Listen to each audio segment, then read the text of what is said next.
Happy Father's Day from Sparky Anderson Field. It's Conejo Oaks Baseball on the Oaks Broadcasting Network. Welcome, everybody, into a Sunday afternoon edition of the Oaks versus the Academy Barons from George Sparky Anderson Field, along with Sean McKinnon.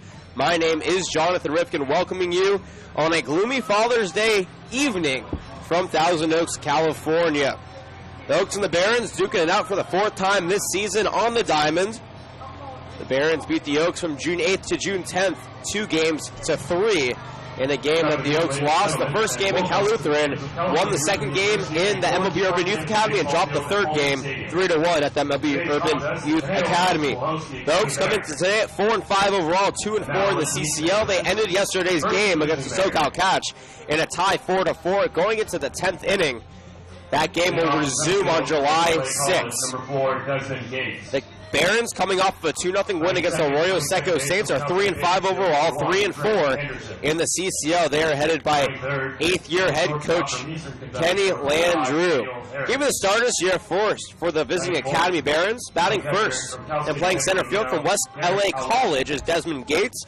Trent Anderson bats behind him at second base from Western Athletic University. And the 3 spot is Daniel Horns, playing shortstop from Eastern Kentucky. Garrett Alouette is the cleanup hitter in today's game for the Barons, catching from Cal State San Bernardino. Jacob Shanks behind him, DH from UC Riverside. In the 6th spot, playing first base from Indiana State is Hunter Lewis. Cameron Dean bats behind him out left field from Rockhurst College. Logan Pollock is in the 8th spot, playing third base from Michigan. And to round out the Barons' order is Roosevelt Barnes, playing right field from Morehouse College. On the mound for them will be Spencer Hereford from Cal State Dominguez Hills. In the Oaks field for you, I'll give their lineup in the bottom of the first inning. Andrew Lucas is in right, Elijah Alexander's in center, and Michael Tillman's in left. Tyler Ryan's at first, Raymond Gomez at second, Sam Shaken at short, Brandon Luce at third. Behind the dish for today's game, Bryce Vitz, and on the mound getting his first start of the season is Dylan Francis. Well, it's going to be an interesting game because the game was originally scheduled for 12 o'clock. Then, due to an all-star game that was moved here to Cal Lutheran and was supposed to start at 11, ended up starting at 12, we had to do a quick turnaround, and this game got moved to 5 o'clock. The Barons were so gracious to approve that game time change and accommodate the Conejo Oaks in any way they could.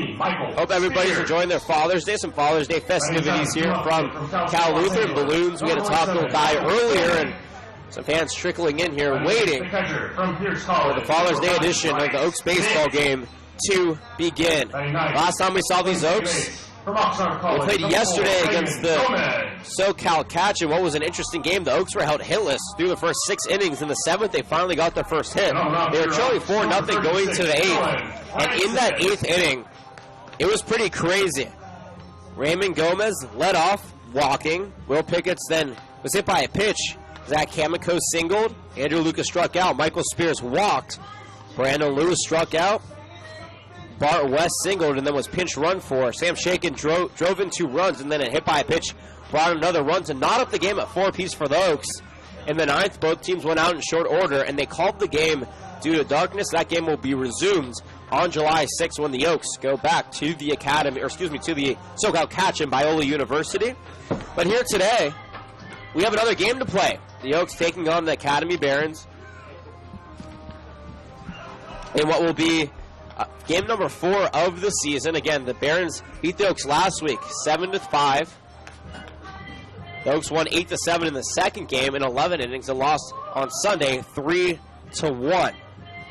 The offensive inconsistency has been the common motif all season long for the Oaks. They haven't scored first in all but 2 of their games, and they're only 1-1 in games where they score first. It'll be interesting to see what Coach Alicia's message is for the team today, because they need to get offense going. And Sean, as I bring you onto the broadcast, how do they start building the chemistry? You know, the team is mostly rounded out. They're only missing a couple of players that should be forthcoming over the next couple of weeks, but this is the team that we're going to see for the rest of the summer. How do they start finally building some chemistry and break out of the slump?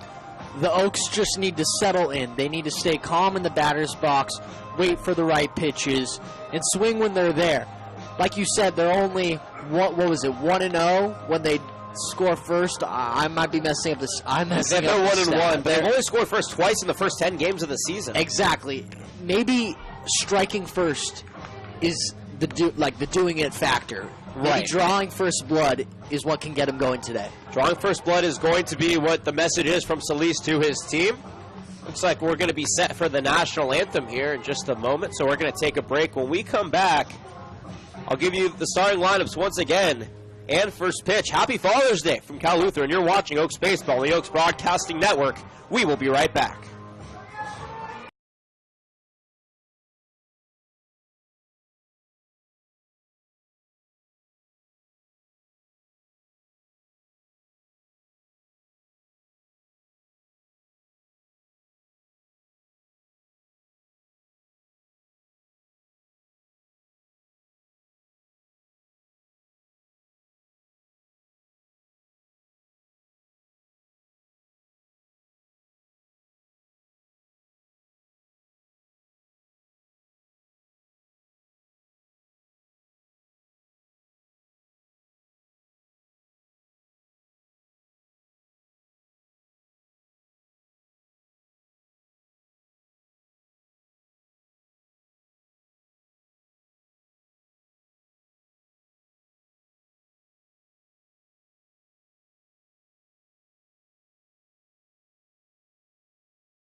Back here at George Sparky Anderson Field. Happy Father's Day to all of those celebrating, all the fathers out there that deserve recognition for all the hard work that they do.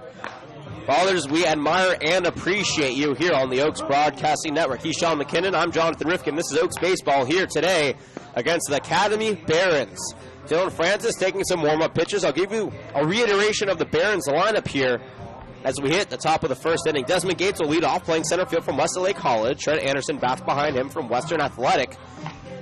Daniel Horns behind him in the 3 spot from Eastern Kentucky. Garrett Ouellette is in the cleanup spot from Cal State San Bernardino. Jacob Shanks behind him from UC Riverside. Hunter Lewis is in the 6th spot from Indiana State. Cameron Dean is in the 7th spot from Rockhurst College.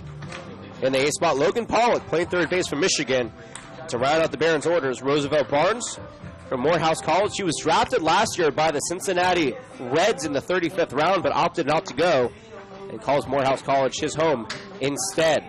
The Oaks field looks as follows. Andrew Lucas in right, Elijah Alexander in center, Michael Tillman in left. Tyler Ryan at first, Raymond Gomez at second, Sam Shaken at short, Brandon Lewis at third, and Bryce Veet, as he fires in that ball over to second, is behind the dish. Dylan Francis is making his second appearance, but first start for this team. The last time we saw him was last Sunday in the Oaks 3-1 loss. He pitched 3 innings, gave up 3 hits, struck out 5 batters, no walks, no runs in his Oaks debut. But last year he was with the Ventura Halos, a team that no longer exists in the CCL, and he was a phenomenal pitcher for them.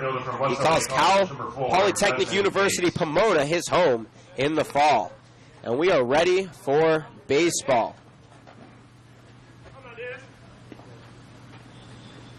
Stepping in first is Desmond Gates from West LA College in his first game with the Academy Barons, a recent addition. The southpaw against Dylan Francis gets set. Francis toes the rubber, takes the sign, and offers the first pitch.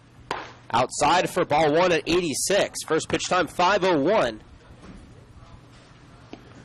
Temperature, 63 degrees. Wind blowing out to right and cloudy. Sporadic day here weather-wise. 1-0 pitch, fouled back. 1-1 the count.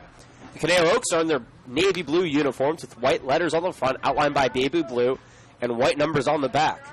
The Barons are in their Los Angeles Dodger blue uniforms with white letters on the front, outlined by red, and white numbers on the back. Most of the Barons will be wearing red batting helmets as well. The 1-1 pitch, fouled back. 1-2 the count. Desmond Gates just finished up his first year at West LA College. A speedy leadoff man. The Oaks have to be very careful. If he gets an infield hit, or hits in the infield, he could get on. 1-2 pitch, sliced foul once again. He's fighting off some tough pitches. But Dylan Francis, who has yet to give him a run in his first 3 innings pitched so far this summer, is a very tough competitor out there on the mound for the Oaks. Yeah, we've seen this man before. He has some crazy speed, and it's scary. It is. Not only the speed, but just the placement. He is so good at placing pitches. He's long, and he deals the 1-2. Up and away, evens the count. 2 balls and 2 strikes. That pitch at 90. He'll go between 88 and 92 on that fastball. Expect some heat thrown from the pitcher's mound today. Takes a breath, toes the rubber. Nas kicks and fires the 2-2 pitch. Popped up to left field in foul territory. Lewis making his way from third base, makes the catch for out number 1. The Oaks batting order today is a little different than we're accustomed to. It's actually very different. Head coach Lee said, you know what, Brian Wilson, who's one of the hitting coaches for the Oaks and will play third base coach today, why don't you make the lineup? So instead of Coach Solis making the lineup, who normally makes the lineup for the Oaks, Brian Wilson made the lineup. Coach Wilson shook things up a little bit, and the Oaks, desperate to break out of their offensive slump, may need a little shaking up of their own to indeed break out of that slump. Trent Anderson now digs in. The first pitch to him was a strike over the heart of the plate. Anderson gave the Oaks fits last week in the series.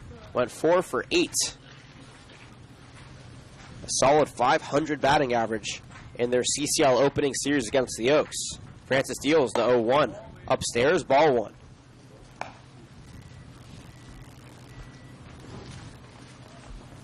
Quiet day here at the ballpark. The Oaks side of things filled in pretty nicely as people still continue to file in here. The 1-1. Fouled back. 1-2 the count.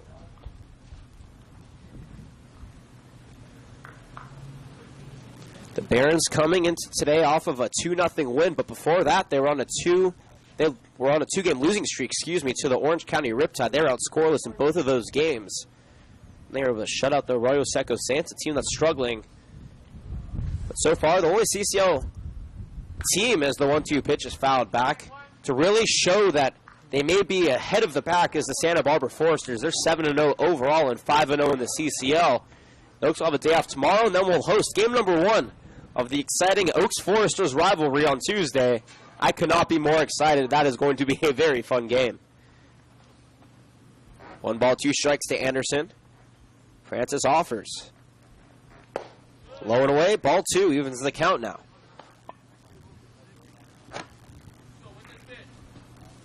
So far, Anderson is batting .200 on the season. Has 1 extra base hit. He does have 2 RBIs as well. 2-2. Slapped up over the middle. On the third hawk, Gomez. No shaking, tries cutting him off, but he loses it. And standing safely at first is the speedy Trent Anderson. They'll likely give him a single. I don't know if they'll give the Oaks an error. Indeed, it is an infield single for Trent Anderson. The Barons have 1 on here in the top of the first inning. And there is some worry about this game being called due to darkness. In yesterday's game, the Oaks and the Catch had a game called due to darkness. That game will be played out on July 6th. 7:40 was the time when the game was called. Here a 5 o'clock start, and normally these games go about 3 hours, so we'll see what happens here. The 0-0 pitch is check swung, called a strike though. Daniel Horns, the batter. Check that, Daniel Harris is the batter. It was actually written wrong on our game day roster. I'm glad that we saw that correction though. He's batting 0.83 in 13 at-bats, has 1 RBI. 0-1 pitch. Calling a strike on the outside corner. Good location for Francis, and he'll do that for you. He pitches for contact, but that location is so good. It is so hard for these batters to locate it sometimes. I'm looking on my phone, and I see an 8:10 sunset time. So hopefully, that's more than 3 hours from now. Just about. So hopefully we can get the game done, really. Completion. 0-2 pitch, by the way, swung on and missed for Harris. He goes down swinging, calls Eastern Kentucky his home, but is going to call the benches home for the time being right now. 2 out, 1 on for Garrett Alouette, who, for those who remember, he was on the Slow Blues last year, a power hitter from Cal State San Bernardino. Also a recent addition here to the roster. Batted very well last year, over 320 in the CCL. Lefty here on righty matchup. Francis checks the runner and offers, though. Runner goes, pitches, check, swung. The runner then went back to first, and Anderson 1-0 the count. Anderson made a fake steal attempt. Then about a quarter of the way down to second base, decided to hold on the brakes and turn back to first base. Bryce V does have an arm, though he has been a little bit wary with base runners on the base path so far. Only caught in 1 out of 5 attempts. Pickoff attempt, nothing doing though as Anderson slides back safely. Garrett Alouette just completed his first season with Cal State San Bernardino. Looking to hone and fine-tune the skills that he had there with the Barons this summer. The 1-0. Slice down the line, and that's going to stay fair. Going into the corner, rounding second and going to third is Anderson. Lucas whips in that ball. Will he be held up? No, he's going to go. The throw comes in, but it's bobbled by Veet. And that will be an RBI double for Garrett Alouette. Trent Anderson comes in to score, and the Academy Barons are on the board first here in the first inning, 1-0. And that already, Sean, puts the Oaks down for the 9th time in 11 games. That is not good. The Oaks have played from behind, I should say, in 9 now of the first 11 games. And that is a big reason why they haven't been winning so consistently, is because they have to play from behind. Eventually, there's only so much you can do. The good thing is, though, that we've seen from these Oaks is that they know how to come back due to all their wins. I mean, they have some wins on the record, so they know what it's like to play from behind, and they also know what it's like to score from behind. Exactly, and they have yet to be up offensively as Jacob Shanks texts it and pulls one to left field, diving and making the catches. Tillman, well played for out number 3. We'll have to leave it there. 1 run, 2 hits, no errors. 1 left on base. We're through half an inning here from George Sparky Anderson Field. A happy Father's Day to everybody. Academy Baron lead 1-0, but the Oaks will take their first offensive hacks on the other side of the break. You're watching Oaks Baseball on the Oaks Broadcasting Network.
bottom of the first inning. Happy Father's Day. Oaks and the Barons. Oaks trailing 1-0. But the Oaks have yet to take some hacks. On the mound, by the way, for the Academy Barons, Spencer Hereford from the Cal State Dominguez Hills.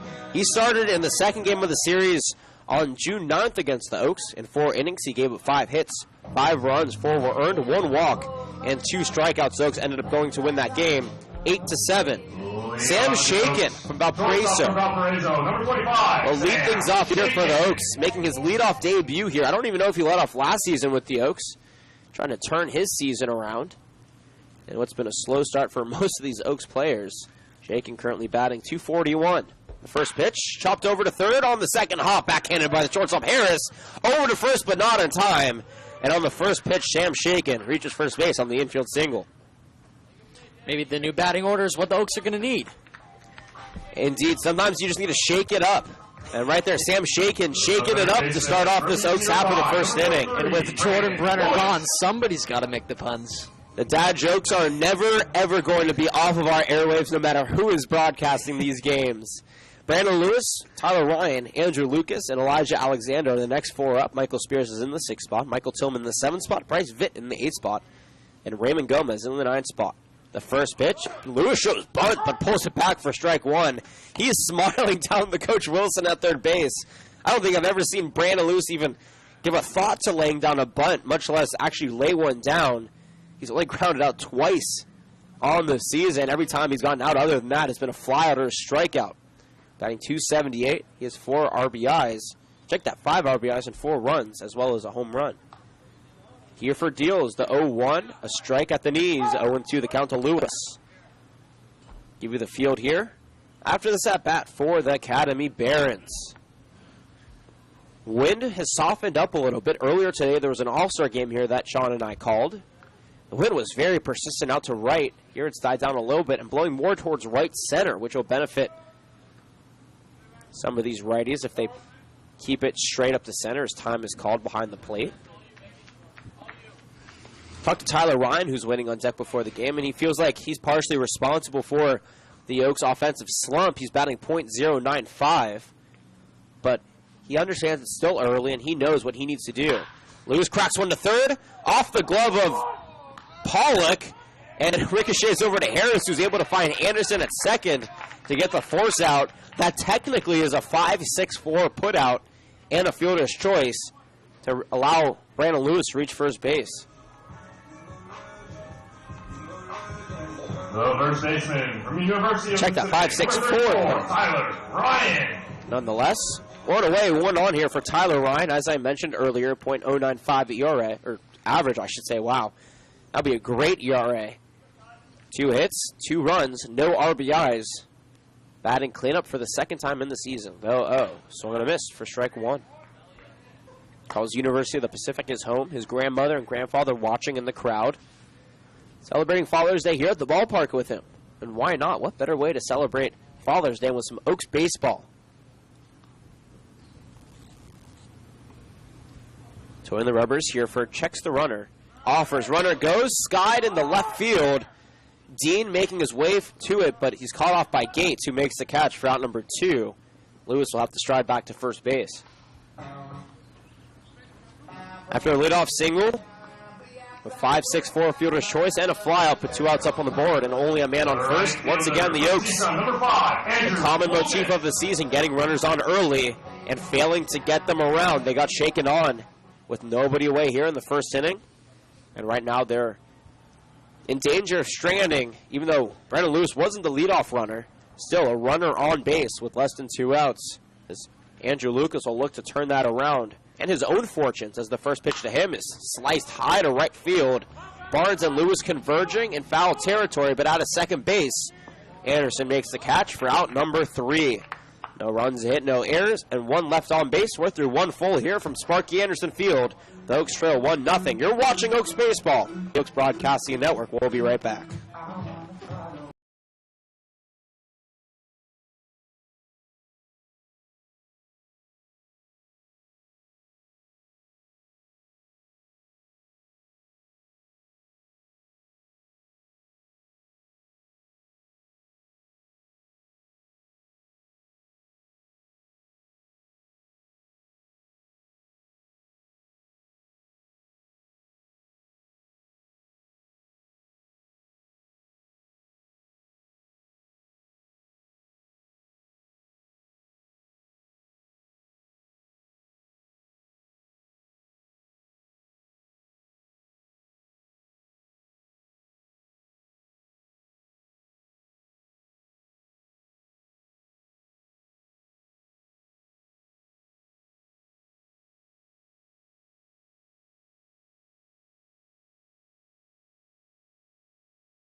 Hunter Lewis, Cameron Dean, and Logan Pollock do appear to lead off for the Academy Barons. Welcome back, everybody. Sean McKinnon, myself, Jonathan Rifkind, on this Father's Day edition of Oaks Baseball. Hunter Lewis from Indiana State will lead off things here for the Barons. Dylan Francis back on the mound. 2 hits, 1 run, and a strikeout in his first inning of work back in the first inning, looking to try and stifle the Barons' offense here in the second inning.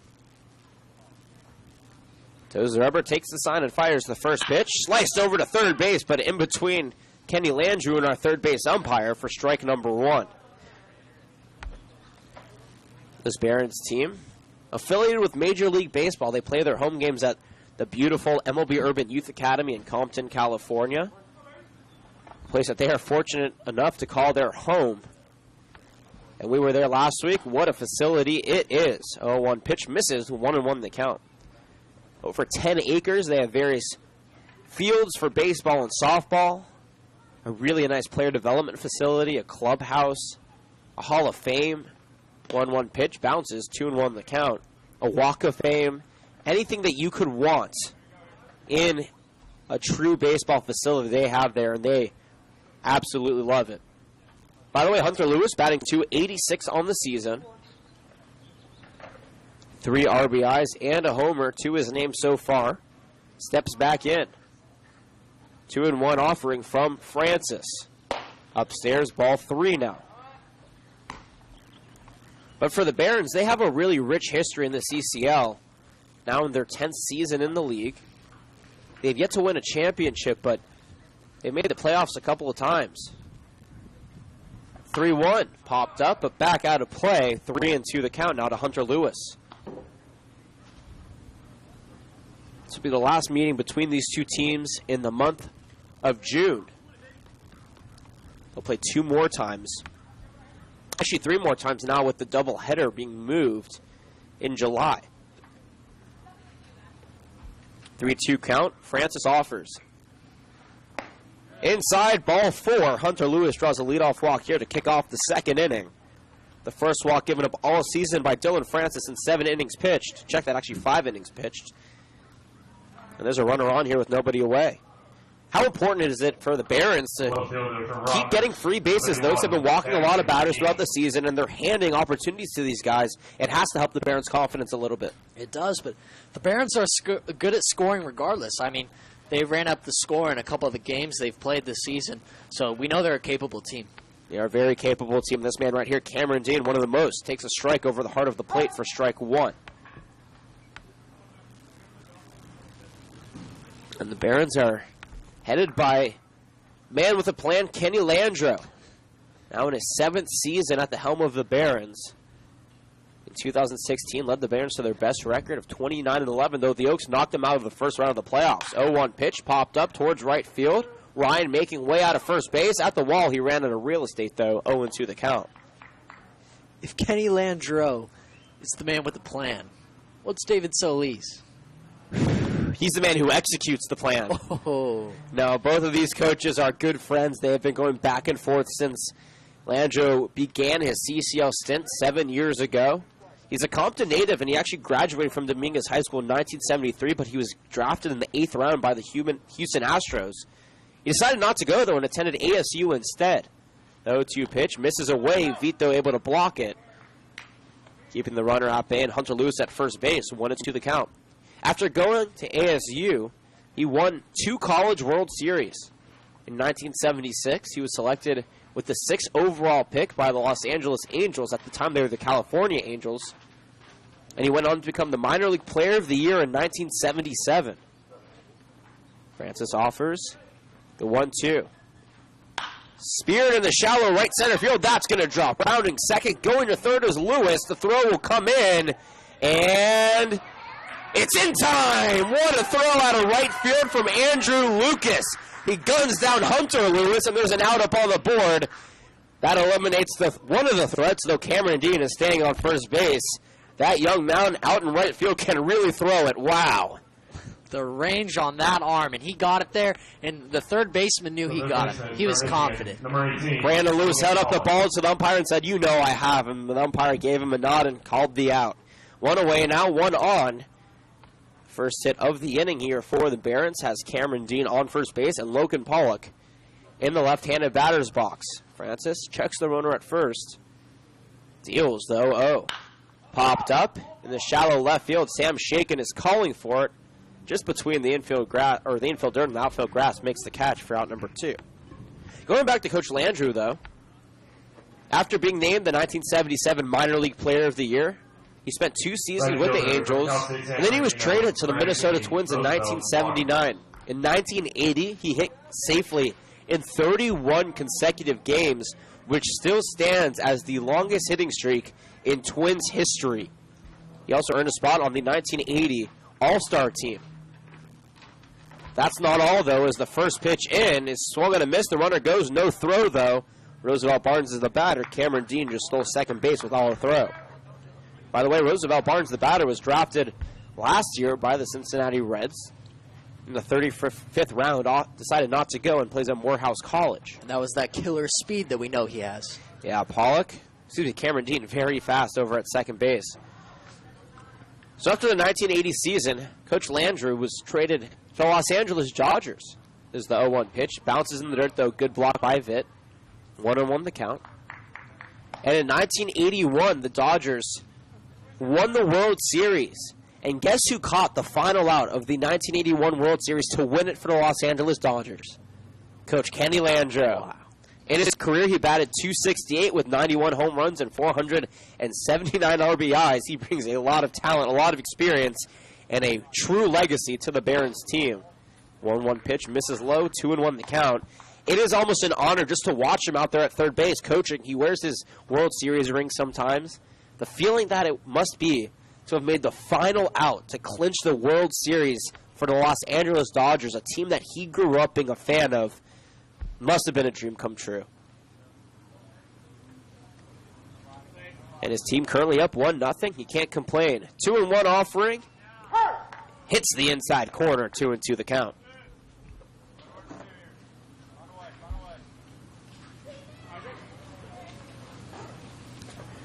1 run, 3 hits for the Barons. No runs a hit for the Oaks here in the early going. 2s across the board now. 2 balls, 2 strikes, 2 away. A runner on second in Cameron Dean. Francis from the stretch deals the 2-2. Swung on and missed. Roosevelt Barnes is sent down swinging. The second strikeout on the day for Francis. And we are through the top of the second inning. No runs a hit, no errors. 1 left on base. The Oaks trail 1-0 though. With Alexander, Spears, and Tillman coming up, they'll look to try to change that around here in the bottom half of the inning. You're watching Oaks Baseball on the Oaks Broadcasting Network. We'll be right back.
Elijah Alexander, the local product, turned into a star from Ventura College at UTRGV.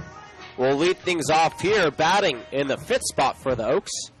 .259 average on the season, has 2 home runs, 7 RBIs. He's walked 3 times and struck out 8. Steps in, the first pitch to him. Fouled off on the first base line for strike 1. Oaks trail 1-0 here in the early going. They had a hit back in the first inning with Sam Shaken. He was out at second on a fielder's choice. Brandon Lewis was at first, and they couldn't bring Lewis around. Ryan flew out, and Lucas grounded out. 0-1 pitch, cut on and missed. Strike 2. But for Elijah Alexander, a local hero, some deem him, one of the most athletic players to come out of the area. Camarillo High School product. Turn to Ventura College. That pitch is low, 1-2 the count. And I know, Sean, he's one of your personal favorites on this Oaks team. I'd have to say so. I mean, he's not the biggest guy, but boy, does he have a big bat. And that's what I love. His walkout song exudes confidence, and I feel like he does too. I like him overall as a player. Takes that pitch outside, 2-2 the count. Absolutely. And not only does he have a big bat, but he's fast. He has everything that you need, all the tools that you need to be successful at the next level. I expect him to at least get a look there as he gets drilled in the left shoulder. And another leadoff hitter on for the Oaks here, but this time a hit by a pitch. Hereford lost that one, even though he was ahead in the count, 0-2. Now a speedster over at first. Expect maybe some steal signs to be flashed towards Alexander as a man who really needs to get out of his slump. Michael Spears checks in. Officially, he's 0 for 14 because the stats from yesterday's game won't be put in until the game is completed on July 6th, but he also was 0 for 4 yesterday against the Catch. Make it 0 for 18 so far in his Oaks career. Reached on error, his only base he's reached on all season long. Spears one down the right field line, but out of play, 0-1 the count. Calls Ole Miss his home during the fall. In 24 games there, he batted 136. Towing the rubber here for checks Alexander at first. Pearson fires, though. One. Alexander is off. This pitch, though, popped back against the screen. 0-2 the count to Spears. Too bad, because I felt out like Alexander was so close. Like, I don't even think the ball could have got to second. Yeah, Alexander certainly got a great jump on that one. He has a couple stolen bases on the season. Takes a step-and-a-half lead off. 0-2 count here from Hereford. Pickoff attempt first, and the ball gets past Lewis. Alexander's going to high-tail it to second. No throw, and that'll be a mistake. Great heads-up base running by Alexander. Puts a runner in scoring position with nobody out. It wasn't even that much of an error by Lewis. The ball kind of just scooted away from him. He didn't make a fast attempt to get it. Had he, Lewis would have stayed put at first base, but because he was striding over to the ball, Alexander, said, you know what, I'm going to take off for second, and he was able to get there standing without a throw. That's the heads-up base running that he brings to this team. 0-2 count still, though. Here to Michael Spears.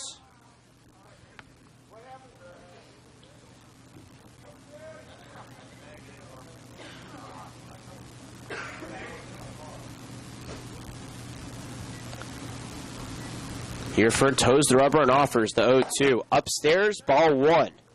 1 run, 3 hits, and now an error for the visiting Academy Barons. For the Oaks, no runs on a hit and no errors. Though we are only in the bottom of the second inning. Car zips by here in the background. The 1-2 offering. Curveball slapped over the short. Harris on the hop. Fires it over the first in time.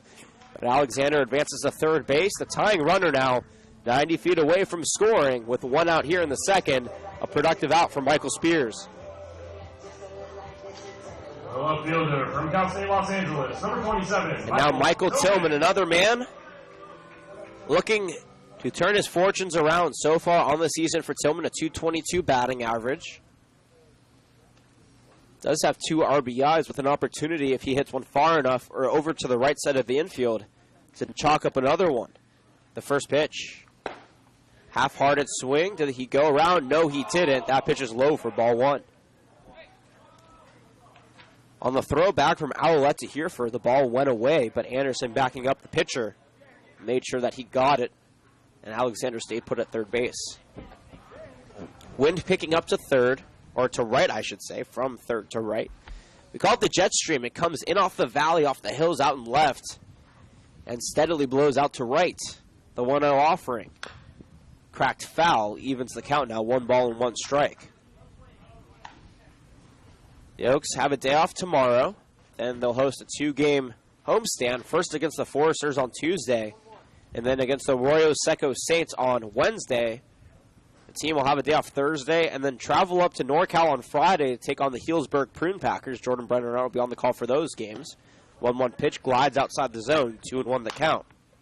A doubleheader on Saturday, a single game on Sunday, and we'll be back home on Tuesday. That's the next week and a half for you for the Oaks. Hereford toes the rubber. Pearson fires the 2-1 low and away, ball 3. And Tillman showing the patience here, ahead in the count 3-1. Now the question is, do you swing at the 3-1 pitch? You're in a hitter's count. If it's anywhere near the strike zone, I think you have to. Because all you have to do is get a ball and plant it along with a grounder to the right side. A far fly ball could score the runner, except he takes a pitch low and he walks now. So hit by a pitch and a walk, get the runners on here for the Oaks with one away. They have runners at the corners for Bryce Vitt. The problem, though, with one out is now this is a double play situation. And that's exactly how the Barons are playing in the middle infield. Daniel Harris at short and Trent Anderson at second are playing double play depth.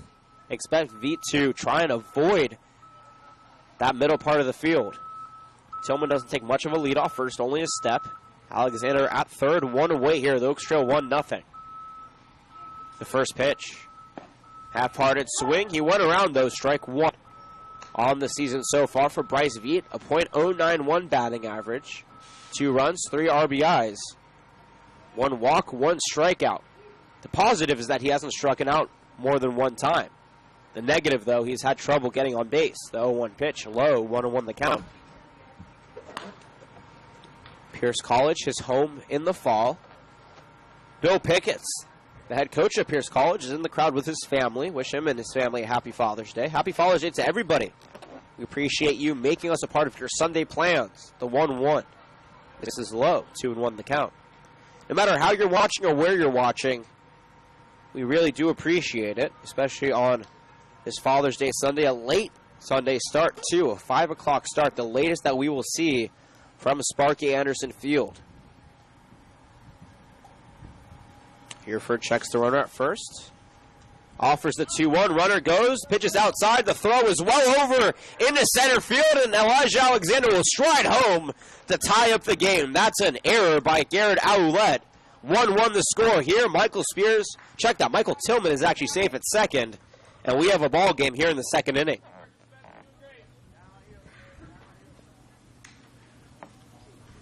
E2 scores Alexander. That's an unearned run.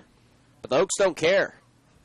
They just want to get runners across home plate. No matter how they do it, they'll be happy. 3-1 count now to Bryce Vitt. Waving that bat high over his right shoulder. Hereford deals. Cracked up the middle into center field. Wilson waves Tillman around third. The throw from Gates is high, and Tillman will wisely go back to third base. He would have been gunned out by a mile. And just like that, Bryce Vitt puts runners at the corners. The first hit of the inning for the Oaks, the second of the ball game. And Raymond Gomez in the ninth spot will look to give the Oaks lead here with 1 out and 2 on. Yeah, the Oaks didn't strike first, but maybe they can take the, they can take a lead change. Absolutely. Sure. Yeah, they'll be happy with the lead change. Bryce Vitt gets his second hit of the season. Remember, yesterday's stats against the Couch are not official because that game has yet to conclude. So we did not enter those, and we do not take those into account until that game is over on July 6th. Raymond Gomez stepping in, takes the first pitch outside for ball 1. He's batting .208 on the season. 3 RBIs. 2 walks, 9 strikeouts. That's second to Bart West on the team. He has 13. The 1-0 misses low and away. Good job by Ouellette getting in front of it, though. 2-0 to the count.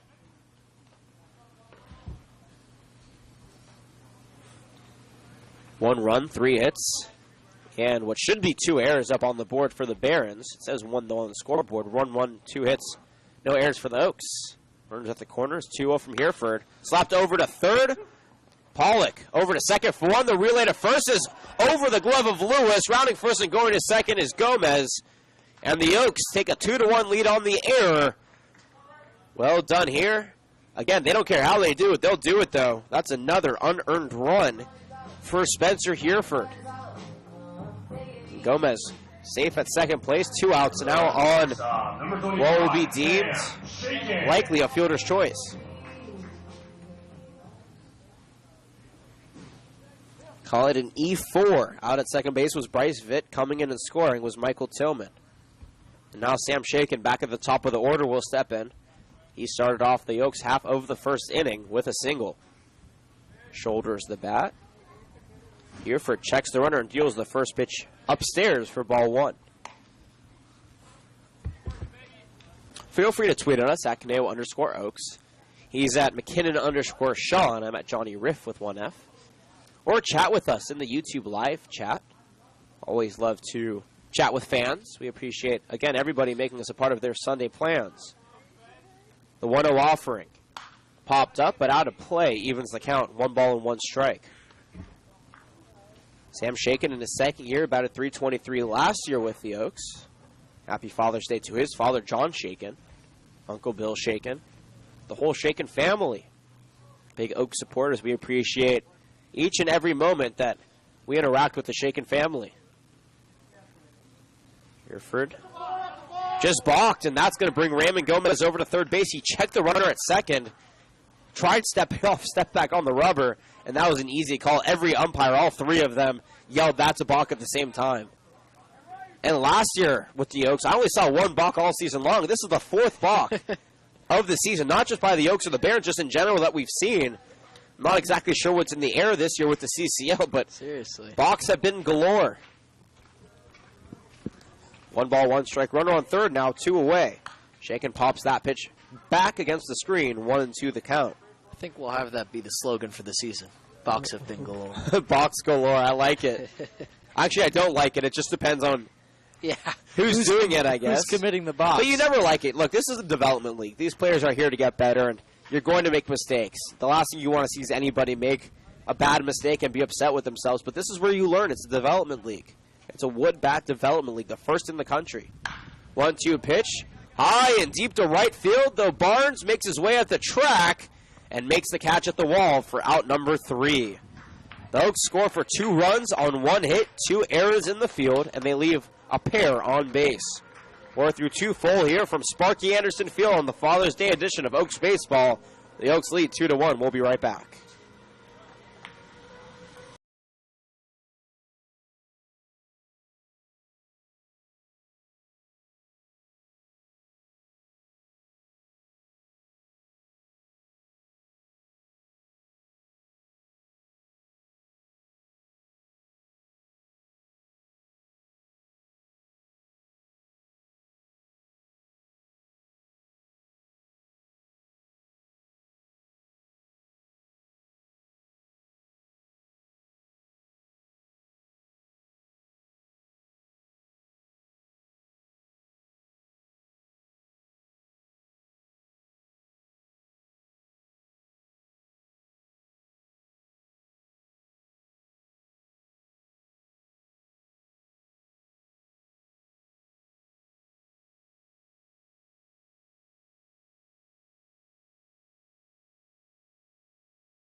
Desmond Gates back at the top of the order for the Barons will lead things off here in the 3rd inning. Welcome back, everybody. The Oaks lead the Barons 2-1 on a gloomy Sunday afternoon, though the fans still filing in here. The first pitch of Gates, it's outside for ball 1. He's 0 for 1 on the day. Led off the game with a pop out into foul territory over to third base. Dylan Francis back on the mound, deals the 1-0. Popped out of play, 1-1 the count.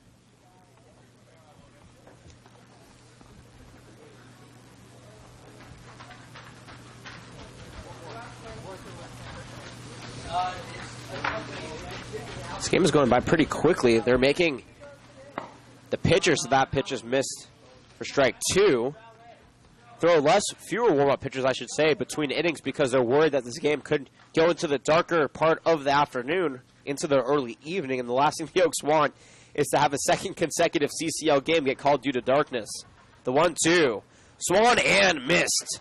Strike 3. Desmond Gates goes down swinging, Dylan Francis picks up the third inning where he left off in the second inning with a strikeout and tallies his third of the ball game. That'll bring up Trent Anderson now. He's 1 for 1 on the game with a single and a run scored back in the first inning. Takes a couple of practice swings. Very speedy. The Oaks have to be careful as Brandon Lewis toes the infield grass. The first pitch he shows bunt and takes it for strike 1.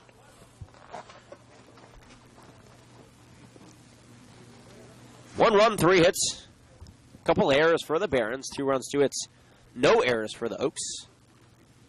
Both these teams fighting to stay in the middle of the pack in the CCL. 0-1 pitch, fouled back, 0-2 the count. The Oaks currently sit in 5th, the Barons in 4th. If the Oaks win, they'll be tied with the Barons for 4th in the CCL. And that makes the game on Tuesday against the Santa Barbara Foresters all that more important. The Foresters are 7-0 overall, 5-0 in the CCL, and they have been slaughtering teams. They put up more than 10 runs in all but 2 of their 7 games. The 0-2. Cracked foul once again, and we'll do it again. No balls and 2 strikes. That Oaks-Forester rivalry, one of the hottest in the country in any sport. And everybody here in the Conejo Valley is looking forward to that one. That'll be at 4:30 on Tuesday, 4:15 pregame show. Is it an all-time rivalry too, Jonathan? Absolutely. The 0-2. Swung on and missed. Caught by Veet. He makes the tag anyways. 2 consecutive strikeouts now. 3 going back to the last inning for Dylan Francis. He has 4 on the game, and he really has these Barons batters off balance. But yes, to go back to the Forester-Oaks rivalry, yeah, I do think it's an all-time rivalry. I mean, I grew up with the USC-UCLA rivalry. You talk about, Mizzou and in the SEC with Oklahoma or Alabama or any of those schools. Auburn, Alabama, I wouldn't even say compares to the Foresters and the Oaks. The 0-0 pitch is skied to right field. Lucas is under it for out number 3. Daniel Harris goes down flying out. And the Barons are retired in short order here in the 3rd inning. No runs, no hits, no errors. Nobody left on base and a pair of strikeouts for Dylan Francis. The Oaks lead 2-1. They'll look to extend that lead here in the bottom of the 3rd inning. You're watching Oaks versus Barons on the Oaks Broadcasting Network. We'll be right back.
Back here in the bottom of the 3rd inning. Third baseman, number 23. He's Sean McKinnon. I'm Jonathan Rifkin. Happy Father's Day.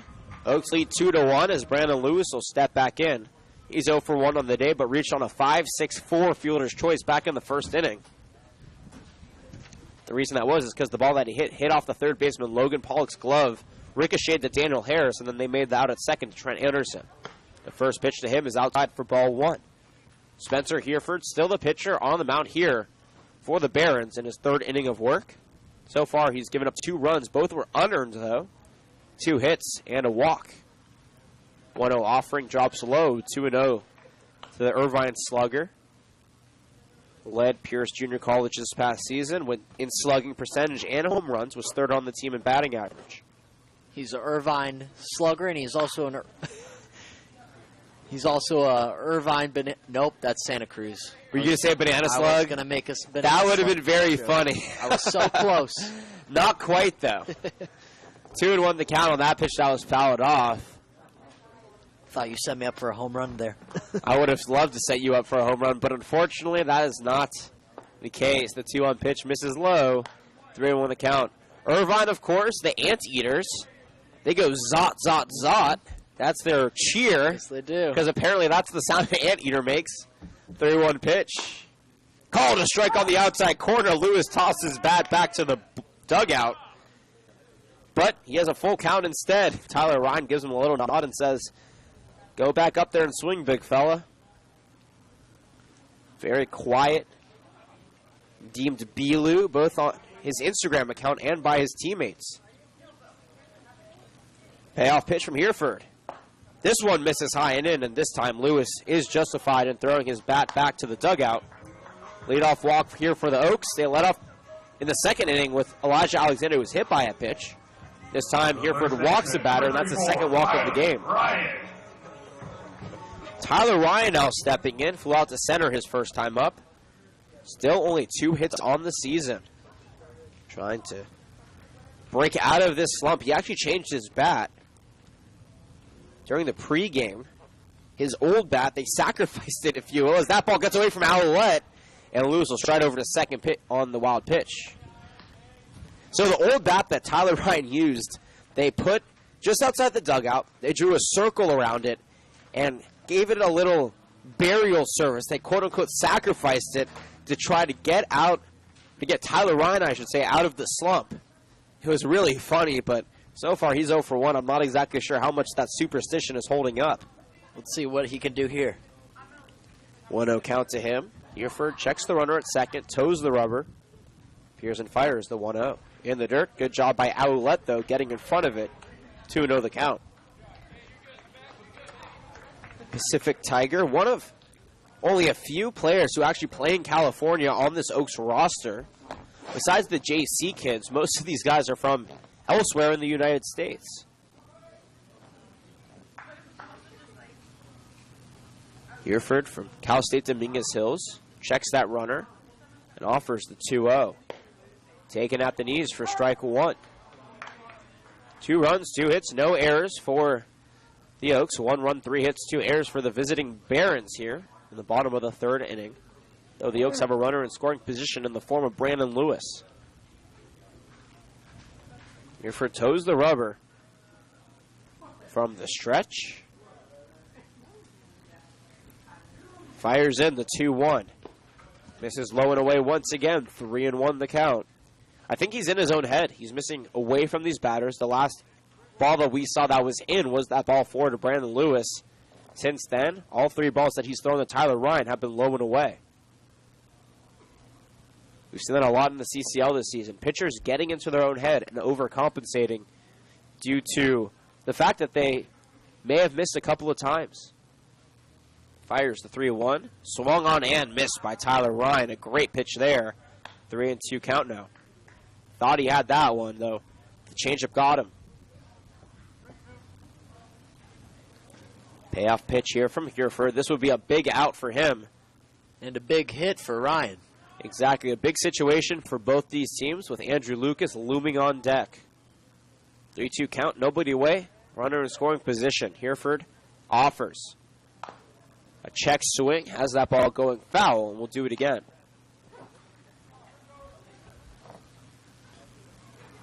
Some of the Oaks games, by the way, starting on Tuesday, may be a little bit later than the 4:30 start, probably about 4:45, because at Cal Lutheran, they're going to be doing a kids camp called Lou Dogs. That'll span for 6 weeks starting tomorrow. That goes until 4 o'clock Pacific time, so the 4:30 games for the Oaks may get pushed back. Pickoff attempts. Nothing doing, though, as Lewis slides back safely. The Barons really want to eliminate that base runner. That would be big for them. Well, Lewis, very heads-up play right there. Almost got out. Harris almost applied the tag successfully. 3 balls, 2 strikes. And the cleats that Tyler Ryan's wearing are black and orange, Halloween colors, but actually the University of the Pacific colors as well. Payoff pitch. Popped up into foul territory down the third base line. In foul territory, Logan Pollock chases it and makes the catch, almost falling over for out number 1. Though his teammate literally holding him up was Daniel Harris. And that is what you want to see from a couple teammates out there on the left side of the field. The right fielder, number 5, Andrew. Pop out to 5 for those keeping score at home. Puts the first out up on the board here in the bottom of the third inning. And Andrew Lucas, who went 0 for 5 yesterday, and received a platinum sombrero, something I have never personally seen in a baseball game that I've called live. He went 0 for 5 with 5 strikeouts. Of course, the golden sombrero is 4 strikeouts. Takes the first pitch in there for strike 1. Maybe it takes some time for the bad vibes of the old bat to wear off. Yeah, maybe the superstition still work, but the Oaks are up 2-1, so who knows?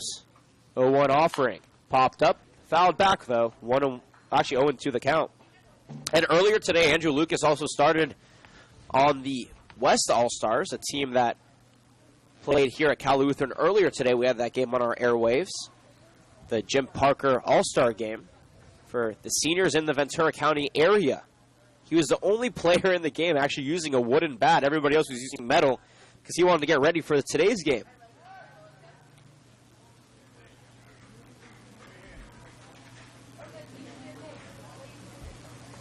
No runs, 2 hits. Check that. 1 run, 3 hits, 3 errors for the Barons. 2 runs, 2 hits for the Oaks, and an 0-2 count. 0-2 pitch, called strike 3 on the outside corner. Lucas is now 0 for 2. He's struck out 6 times so far in the last 2 games. And that'll bring up Elijah Alexander with 2 outs. And once again, the Oaks in danger of stranding a runner in scoring position. A runner, Brandon Lewis, to reach second base with nobody out. Elijah Alexander, though, will look to extend this inning here for the Oaks.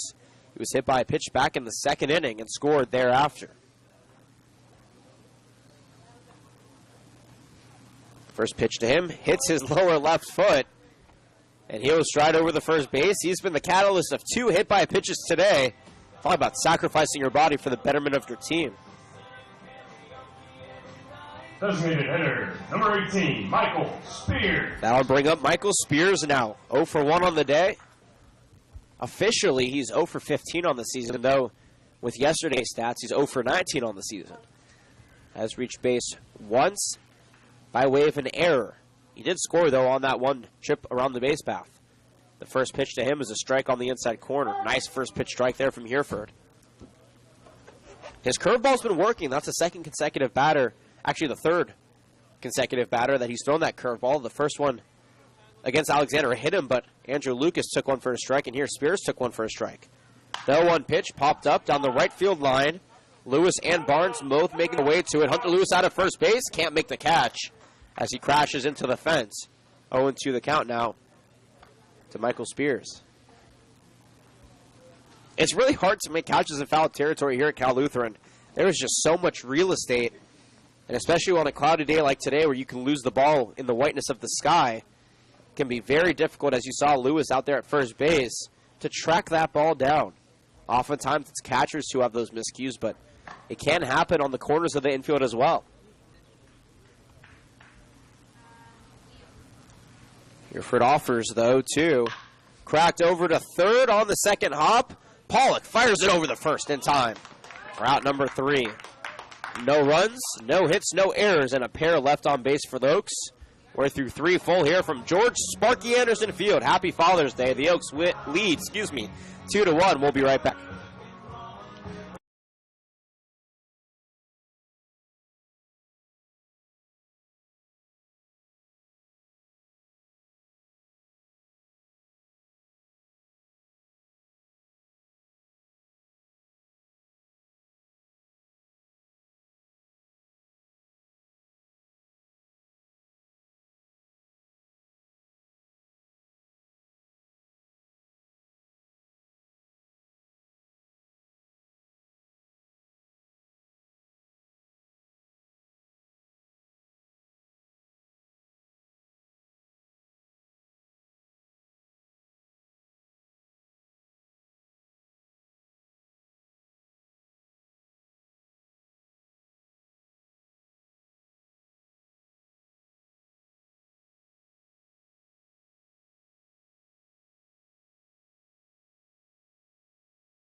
leading off the fourth inning for the Barons. Leading off the fourth inning, back here at George Sparky Anderson Field is Garrett Owlett. He's 1 for 1 on the day with an RBI double back in the first inning. The first at-bat that he had with the Barons all season long as he digs back in the left-handed batter's box. Dylan Francis now, though, back on the mound for his fourth inning of work. First pitch is low and away for ball 1. We'll see how long Coach Shalise has Francis out there. He can go all to 8 innings. He's pretty good out there on the mound so far. Only 3 hits, 1 run, 1 walk, and 4 strikeouts. He's struck out 3 of the last 4 batters he's faced. Toes the rubber. Deals the 1-0. And it belts the back of Owlett. He'll stride over to first on an 87-mile-an-hour fastball. He didn't even flinch on that one. He is a tough, tough batter. These guys know how to take it. Today we were playing catch. Somebody probably threw me a 30-mile-an-hour ball. Barely nicked me. And you were on the floor. I saw you. I'll let you know. I'll let you all know that I survived. I'm glad. I'm glad that you're standing here with us. But I saw your reaction. Yeah, it's not easy taking pitches in the back and the leg. It doesn't matter. But these guys are pros. They just know how to take it. They really do. They're all very tough. Jacob Shanks stepping in here from UC Riverside. 0 for 1 on the day with a fly out to left. The first pitch popped up in the shallow center field. Alexander making his way to it. Digging, and no, he can't make the catch. As Sham Shakin tried, but the throw over to second is in time because Owlett wasn't sure. That'll be a fielder's choice. 8-5.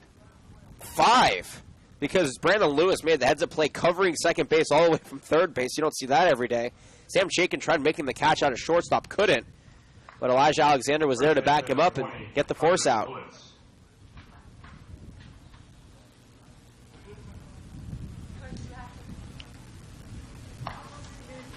Hunter Lewis now stepping in. He's 0 for 0 on the day with a walk. Was out, though, trying to advance to third on the single by Cameron Dean. Pickoff attempt, nothing doing as Jacob Shanks gets back easily. Shanks does have some speed on the base path, has a pair of stolen bases on the season. Bryce Vitt has only thrown out 1 batter successfully, or base runner, I should say, successfully on the season as well. Francis checks him and offers, though, a curveball in there for strike 1. Francis's placement, I think, is the best on this team, with the exception of Angus Denton. He knows where the strike zone is, and he knows how to hit it. And not only hit it, but hit it in a way where it keeps batters off balance. You want to do that. He doesn't pitch for strikeouts normally. He pitches for contact, but he can rack up those strikeouts as well. 0-1 pitch upstairs, evens the count. One's across the board now. 1 ball, 1 strike, 1 out. 1 on in a 1-run ball game. 2 runs, 2 hits for the Oaks. 1 run, 3 hits, 3 errors for the Barons. Francis still checking Shanks over at first. And the last time these two teams played, Shanks actually got hurt. The Oaks had Bryce Drew catching in that game, trying to throw out a runner to third, and Shanks was the batter. The ball actually hit Shanks in the back, and he was taken out of the game thereafter. 1-1 pitch popped up, but out of play, 1-2 the count. Nice to see that Shanks is still out there, and that mishap about a week and a day ago, did not affect him in the long term.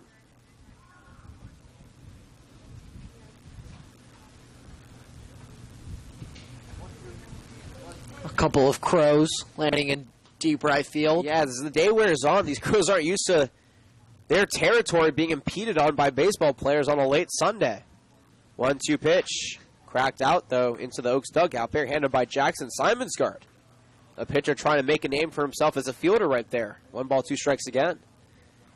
Jackson, of course, holds the record for the Oaks, not only for most seasons played in the CCL, which he actually holds the CCL record for now in his 5th season, but he also holds the record for most balls that he's had to go out and find around the Cal Lutheran area. Last year, he actually found 72 balls throughout the season. It's pretty incredible. Can't help but laugh at that stat. 1-2 pitch, misses inside. 2-2 the count. Double play situation here. Shaken at short and Gomez at second, playing at that depth. Gomez a little bit more towards the second base bag. Hunter Lewis, though, not much of a ground ball hitter, a power hitter. Though Francis trying to keep those pitches low and force one into the middle infield. He offers the 2-2. Cracked foul, will do it again. The Oaks are headed by Dave Solis, an 11-year with the team. Was a pitching coach originally and now the head coach. This team was founded in 2006, and actually Bill Picketts, who's the Pierce Junior College head coach and currently sitting in the stands, was the first ever head coach for the Conejo Oaks. He was a coach for a couple of years and then decided that he didn't want to coach summer ball anymore, though his son Will Pickett is on the team. He lives vicariously through his son. But Dave Solis has quite a few stories. He and I had a long chat yesterday, as the 2-2 pitch is taken upstairs for ball 3, about some of the crazy stories he has in an Oaks uniform. One of his favorites to tell is when Ryan Healy, who is currently leading the Seattle Mariners in the number 3 spot, a speedster and a phenomenal young talent in Major League Baseball, was on this Oaks team. Coach Solis was an assistant coach at the time, a pitching coach for the team, throwing him batting practice. Payoff pitch misses outside, ball 4. The first walk drawn on the game for Hunter Lewis. Second walk given up by Dylan Francis, and there's runners on first and second with 2 away. So Ryan Healy was taking batting practice with the Oaks, but it wasn't out on the field. It was in the batting cages out over by the Oaks dugout, as head coach Solis will stride out to the mound and have a conversation with Francis and Bryce Vitt. And he was throwing batting practice for Ryan Healy, and at that time, Cal Lutheran just put in a brand new screen. It was actually a dual screen. So that way the person pitching in the batting cage would be protected. So Solis throws a couple of pitches to Healy, and Healy's, hitting them pretty slowly, not too bad. And then he finally gets one. Solis whips it in, and Healy rips it right up the middle.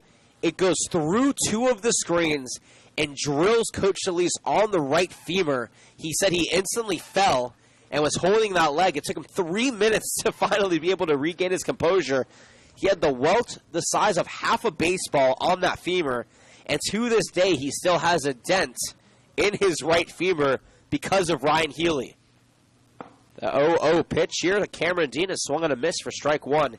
That was a story my 3 years here I never heard, and I think that is a hilarious story as Ryan Healy really picks up steam in the Major League Baseball, and he has left his mark here with the Conejo Oaks, physically, literally on Coach Solis. Dean is 1 for 1 on the day, by the way. The 0-0 pitch, or the 0-1 pitch, is taken for strike 2 at the knees. Healy also went to Oregon, my alma mater.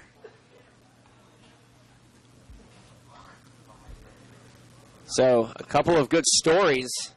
I have another one for you that we'll tell down the road here in the game.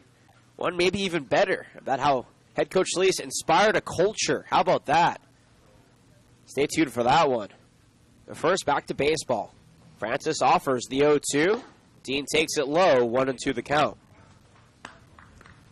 Standing on second base is Jacob Shanks. He reached on a fielder's choice. Hunter Lewis is at first. 1 out here. The Oaks trying to force a double play and get out of this top of the 4th inning. Still up 2-1. Towing the rubber, Francis takes a sign from Bryce Vitt. Takes a big breath, peers and fires. The 1-2. Cracked over the short, shaken, gets it, fires it over the first in time for out number 2, though the runners are safe at second and third respectively. Good heads-up play by the Valparaiso Crusader. And that puts 2 outs up on the board. Shanks at third, Hunter Lewis at second, and Logan Pollock will look to try to drive at least one of them in and knot up this game. If not, third baseman, number 18. Drive one of them, or both of them in, I should say, and allow his team to take the lead.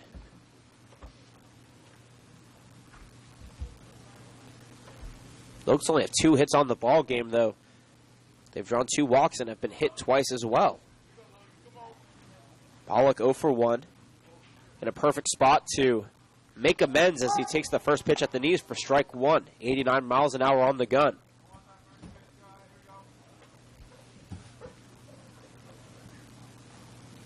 The southpaw from Michigan takes a couple of practice swings. Played pretty well last week in the series against the Oaks. Had a couple of hits. Swings and misses at the 0-1 pitch. 0-2 the count. And once again, Francis out ahead of batters. It's very rare that we've seen him fall behind. But even when he gets out ahead, he sometimes falls too content And that could bode well for the other team. They show patience. They try to work the count. And the Barons are one of the most patient teams that we have seen all season long. On their 4th matchup of the season with the Oaks, Francis offers the 0-2. Swung on and missed. Pollock goes down swinging. And the Barons strand the tying runner on third base to end the top of the 4th inning. No runs, no hits, no errors, and 2 left on base. We're through 3.5 here. From Cal Lutheran University and George Sparky Anderson Field, you're watching Oaks Baseball. Oaks winning 2-1. We'll be right back.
Two to one the score. The Oaks looking to tack on a few more runs here in the bottom of the 4th. Welcome back, everybody, and a happy Father's Day.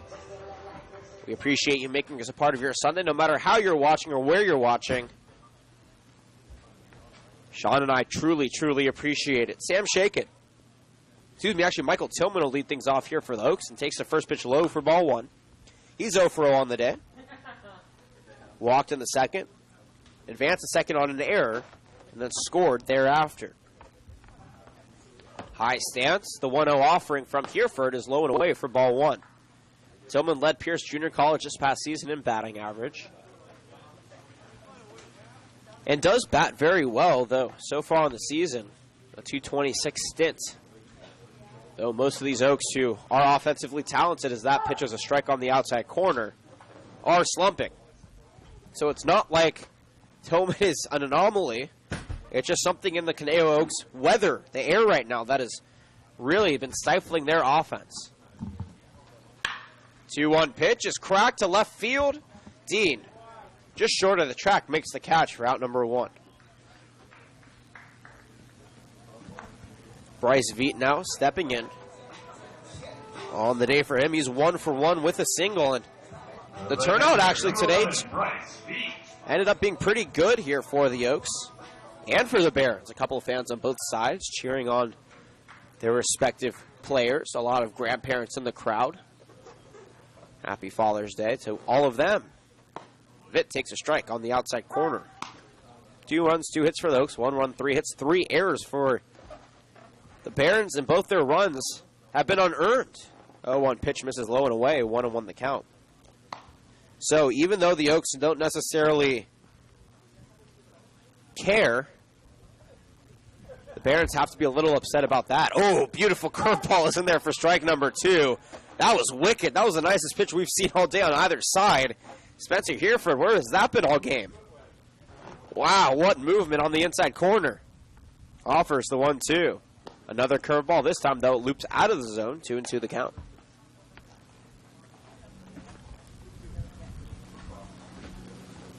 Toning the rubber, Hereford takes the sign and offers the 2-2. Popped up, put out of play, and we'll do it again.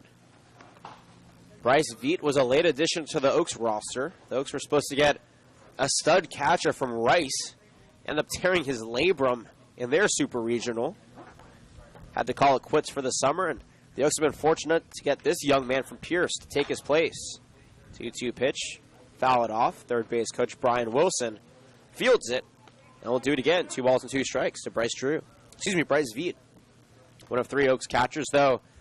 There is a rumor that another one may join, a returner. I'm not going to say who it is because it's unofficial right now, but the chances of it happening are looking better and better. And if this young fella does indeed join the Oaks. Look for this offense to turn around, and they'll have a cannon of an arm behind the dish. The payoff pitch is in the dirt. Ball 4 from 1-2 to 4-2. Bryce Veet draws a walk here with 1 away in the 4th inning. The third walk given up by Hereford. He's also hit 2 batters. Both times were Elijah Alexander.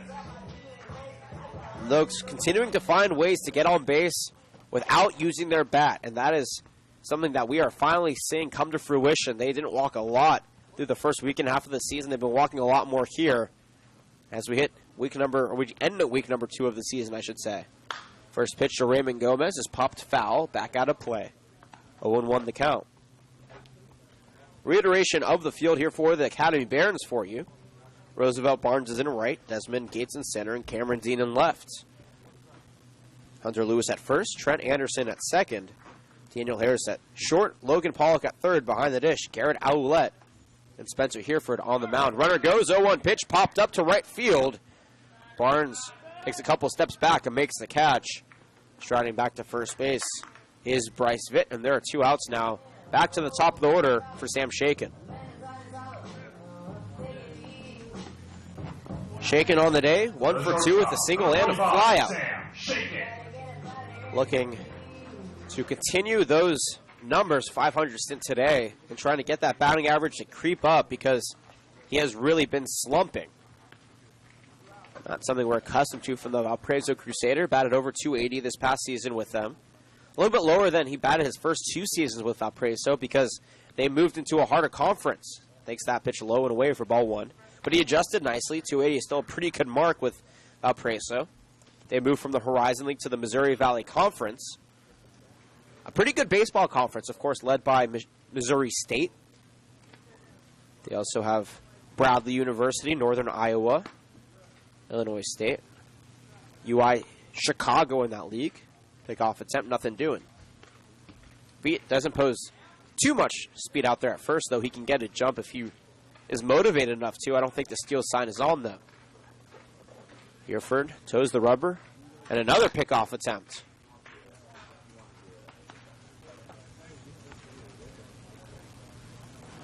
Not exactly sure what the idea is there. Maybe trying to get Shaken off balance, and Hereford giving himself more of an opportunity to game plan against what he needs to, or for what he needs to do against Sam Shaken.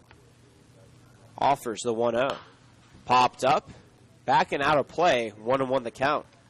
Shaken played high school at Chatsworth. Was a phenomenal young player and took his talents to Valparaiso. There's a balloon that seems to have gone awry from our stadium. It's floating out towards right field as Shaken pops that one up into the infield. Calling for it out of first base is Hunter Lewis. He avoids the balloon for out number 3. No runs, no hits, no errors. The Oaks strand 1 on the walk by Bryce Vitt. We're through 4 full here from Sparky Anderson Field. The Oaks lead the Barons 2-1. Though with the 9-1-2 hitters due up here for the Barons, look for them to try to change their fortunes on the other side of the break. You're watching Oaks Baseball on the Oaks Broadcasting Network.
Roosevelt Barnes, 0 for 1 on the day with a strikeout. We'll lead things off here in the 5th inning for the Barons. They trail 2-1. Welcome back, everybody. And a happy, healthy Father's Day to all of you watching and making us a part of your Father's Day Sunday. Some primetime Sunday baseball for you here as our umpire is signaling to the press box. I'm not exactly sure why. They wanted him to change the board. It was still set on what last it inning was from the last inning. Okay, well, thank you for that clarification, Sean McKinnon. Doing double duty today, by the way, as the first pitch from Dylan Francis is in there for strike one. Sean is our producer and our color guy today. Sean, not many people can do what you do, so we definitely tip our caps to you, giving us your analysis and also making sure that everything is up and ready for the YouTube stream. The 0-1 pitch misses, 1-1 the count. Enjoy being here. I'm sure that all of our viewers appreciate the hard work you put in to making the best product possible. Barnes digging it back in, faces a 1-1 count. The pitch is swung on in, missed. Strike 2 to him. Has found little success so far today with a strikeout swinging. 1 of 4 strikeout victims for Dylan Francis. And the Oaks yet have to have someone warm up, though. I believe John Vergara will start making some strides out to begin his warm-up process. The Barons have a pair of pitchers warming up in their side of the pen.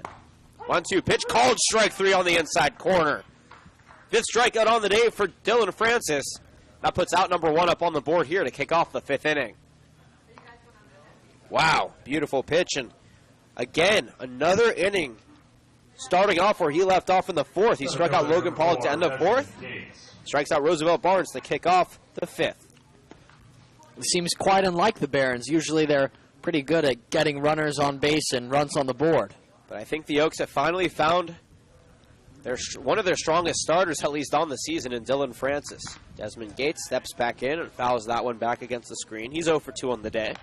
Popped out to third base his first time up and struck out swinging his second time up. Wind begins to make it even more chilly. Everybody who's not on the field is wearing jackets, and for good reason. 0-1 pitch, glides away from the strike zone, 1-1 the count. 1 run, 3 hits, 3 errors for the Barons. 2 runs, 2 hits, no errors for the Oaks. Both runs that they have scored were unearned. Francis delivers the 1-1. Popped up, but out of play over to the softball field here at Cal Lutheran. 1-2 the count. Of course, Cal Lutheran home to the Kingsmen for the men and the Regals for the women. Baseball team here won a Division III championship last year, and then most of their seniors left, and they were left in the dust in the SCIAC Conference, the Southern California Intercollegiate Athletic Conference. The 1-2 pitch is towing the third base line, but goes foul. We'll do it again. Desmond Gates making his debut game for the Barons. So far, 0 for 2, looking to change that around, though.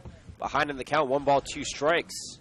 He is out ahead on most of the pitches that he's seen, though. When he swings and misses, Francis has been taking something off of that pitch, and Gates hasn't been able to get the bat on the ball because of it. Francis working quickly, though. Takes the sign from Bryce Vitt behind the dish. Twirls that ball in his glove and delivers the 1-2. Popped up to left field. Tillman making his way, and that's going to drop into foul territory. We'll do it again. 1 ball and 2 strikes.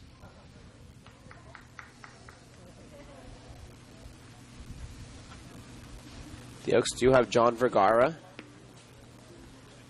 stretching out in the bullpen. The lefty from Glendale Community College. Look to make another appearance here today when Dylan Francis' name is pulled from the game. There was not a set amount of time that Francis is supposed to go, though I assume that he'll be pulled after this 5th inning. No Oaks pitcher has gone more than 5 innings so far this season. Toes the rubber, takes the sign, and deals the 1-2. Outside, 2-2 the count. Desmond Gates. Reiteration of the Oaks field for you here.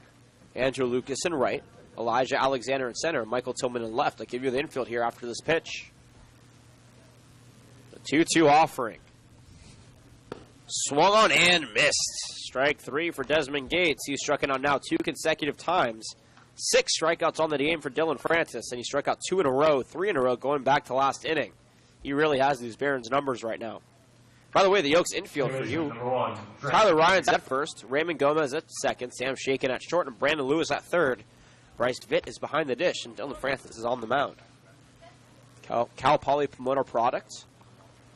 Stepping back on the rubber to face Trent Anderson, who's 1 for 2 on the day with a single, a run scored, and a strikeout. Check swings, though it's called a strike regardless. 0-1 the count to him. Talk about velocity difference for Dylan Francis. His fastball goes between 89 and 92, and his off-speeders go between 70 and 78. You're talking about almost a 20-mile-an-hour difference between his fastball and his changeup. That fastball misses low and away, 1-1 the count. Feel free to tweet at us at Caneo_Oaks. He's at Sean, or McKinnon_Sean, I should say. He is Sean McKinnon. I'm at Johnny Riff with 1F. 1-1. Upstairs, 2-1 the count. Chat with us in the YouTube live chat box as well. Always happy to converse with our viewers.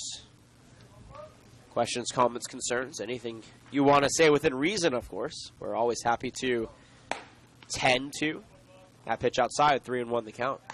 Give us a Father's Day story. If you have a good Father's Day story, what are you doing on this Father's Day while watching Oaks baseball, even Barons baseball if you're a Barons fan? Doesn't matter. We're not biased. We love all of our CCL fans, no matter who you're a fan of and who you're rooting for. 3-1 pitch. Big rip and a miss for strike 2. You have any plans for Father's Day today, Sean? This is my plan.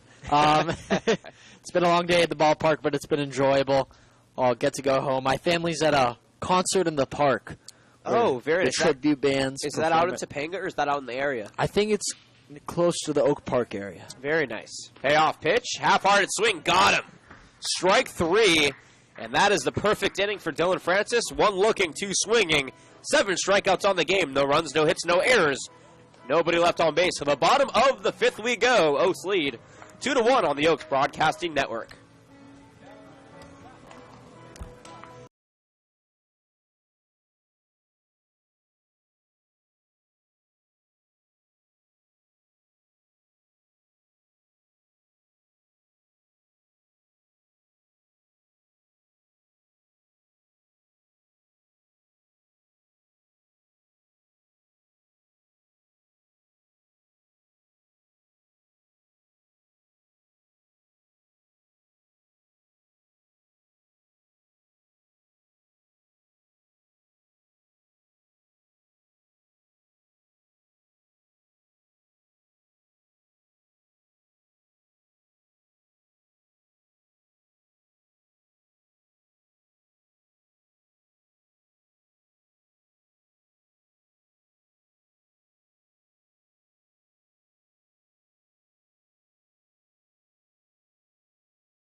Off the 5th inning for the Oaks. Third baseman, number 23, Brandon Lewis. Zot. Brandon Lewis leads things off here from UC Irvine for the Oaks in the bottom of the 5th. Welcome back, everybody, and happy Father's Day. Oaks lead 2-1 right now. Spencer Hereford, still the man on the mound. Deals a beautiful curveball, swung on a miss by Lewis for strike 1. On the day for Brandon Lewis, 0 for 1. He reached on a fielder's choice in the first and walked in the third. Hereford offers the 0-1. Called a strike on the outside corner. Curveball and a slider. Both have Lewis questioning. Nonetheless, 2 beautiful pitches. 2 perfect strikes. Hereford going right at Lewis, something that we have seldom seen pitchers do so far this season. Foul tips that 0-2 pitch down against the plate, and we'll do it again. No balls and 2 strikes. Brandon Lewis spent 2 years at Pierce Junior College, was originally only supposed to play 1, and then head to CSUN last year, but much like about 4 Oaks who were either going to play at CSUN or who did play at CSUN, he decommitted. Played another year at Pierce and is now headed to Irvine in the fall to be an anteater. Not exactly sure how tasty those ants would be, though. I heard they have a kick, though. Not speaking from experience. The 0-2 pitch bounces up, and Lewis thought about fielding it. Gives it to our umpire. 1 ball, 2 strikes the count. That's one of the more fun mascots. We always have our little mascot mania here on the Oaks Broadcasting Network. We never talked about the anteaters. We didn't. Are really fun. I think the Zot Zot Zot cheer is one of the most fun in the country, though. It's because it's so unique. It really is. I don't know any other university that has the Zot Zot Zot. Curveball misses inside, by the way. And to the count. And that the anteaters and Zot Zot Zot is what they thought corresponded best. Well, Zot Zot Zot is the sound anteaters make. Is it really? It really is. If you look up the sound, it's really interesting. I was with a couple friends a couple of weeks ago, and we were curious about that as well. As the 2-2 pitch is swung on a miss. The ball gets away from Owlette, though, and a drop third strike allows Brandon Lewis to steal first base. That will be a strikeout and a steal of first base for Brandon Lewis. The Oaks have 1 on with nobody away and no out up on the board. That is the first time that we have seen a player on either side in this season reach first base to a drop third strike successfully.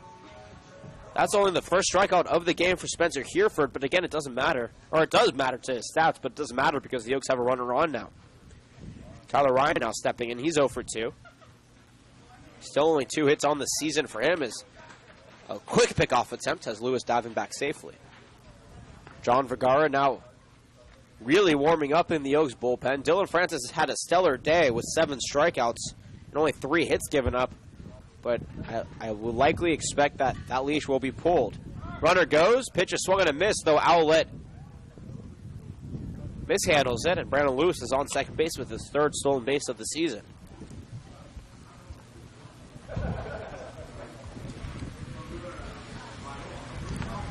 One run, 3 hits, 3 errors for the Academy. 2 runs, 2 hits, no errors for Conejo. Ryan playing in front of his parents and his grandparents here in attendance today. Takes a couple of practice swings. Yerford deals, shows bunt pulled back, pitches low and away for ball 1.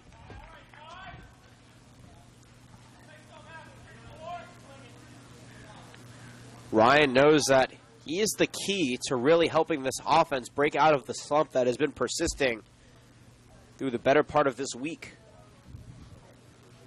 Great head on his shoulders. He knows what he needs to do. It's just about execution at this point. The 1-1. Big swing and a miss for strike 2.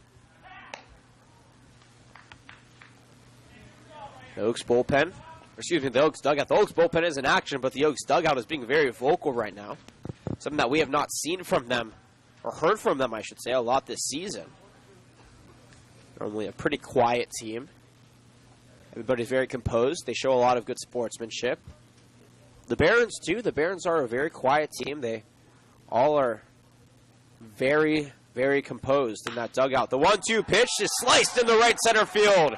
Rounding third and coming home is Lewis. The ball is mishandled by Gates. Tyler Ryan is standing on second, and Brandon Lewis comes in to score. Finally, Tyler Ryan drives in a run. He gives a little thumbs up to the Oaks dugout, and the Oaks take a 3-1 lead here in the bottom of the 5th inning. He smacks the ball. He gives his dugout a little wave, like you said, and that's exactly what we want to see from Ryan. He got himself out of the slump, and maybe he'll get this team out of a scoring slump. So that's a single and then an error by the center fielder, Desmond Gates, to allow him to reach second. That will be an earned run, by the way, because Lewis was around third when that error was made. So 3 runs now around against Hereford, only 1 earned, and now Coach Landrew has a conversation with his pitcher and his entire infield. Tyler Ryan finally getting his first RBI of the season, and he is smiling out there talking to Coach Brian Wilson at third base, explaining to him that I think, you know what, I finally feel like I'm myself out there. He's been really waiting to get out of that slump, and that was a very good way to do that. The Oaks finally able to put up another run, something that we have not been accustomed to before the 7th inning. Most of the season, they mostly break out between the 7th and the 9th innings, where they get the bulk of their runs. This time, though, up 3-1 against the Academy. Stepping in now, Andrew Lucas 0 for 2 on the day with a strikeout and a pop-out. Has an opportunity here to change his fortunes. First pitch, skied foul, just over the Barons team bus for strike 1. 3 runs, 3 hits for the Oaks. 1 run, 3 hits, and 4 big errors for the Barons. That drop third strike means everything now in this inning because that allowed Lewis to score. Andrew Lucas headed to CSUN in the fall from Camarillo High School. Takes that pitch in the dirt for ball 1 actually, 1-1 the count. He was named the Ventura County Player of the Year for high school. Absolutely tore up the area, and the only Conejo Oaks player out of high school to have yet played in college. Hereford checks the runner and deals the 1-1 pitch away for ball 2. I talked to Lewis earlier today before the All-Star game that he partook in, the Jim Parker All-Star game. And I said, you know, what happened yesterday? He said, look, I wasn't seeing the ball well. I was a little uncomfortable out there. It's hard. It's really hard transitioning from high school to college sometimes. But he knows what he needs to do. He hit a grand slam his first at-bat in college with the Oaks. That pitch misses low and away, 3-1 the count. So he has a good head on his shoulders. He has the skill. We've seen the skill there. Again, it's just about execution. That seems like the storyline with most of these Conejo Oaks batters is the skill set is there. We're just waiting for them to break out of it and finally put some runs not only on the board for this team, but for themselves as well. Start padding those stats a little bit. 3 balls, 1 strike to Lucas. Tyler Ryan takes a 2-step lead off of second. Hereford deals. Cracked over to third, but just misses the third base bag. Goes into foul territory. 3 balls, 2 strikes now. And it did not look like Lucas liked that one, but it's all right. He's at 3-1, and he's a couple more strikes to get back in the field. Very good at fighting off pitches, though he did get that platinum sombrero yesterday. Struck out 5 times. Will try and redeem himself in this at-bat. Payoff pitch pending. Hereford deals. Low and away, ball 4. And just like that, the Oaks have 2 on here with nobody away in an inning that they were looking to break out. So far, 1 around in the form of Brandon Lewis. And Tyler Ryan is trying back to the third base side because Kenny Landrew is going to pull Hereford from the game. That walk was the 4th walk he's given up on the ball game. He's also hit Elijah Alexander twice.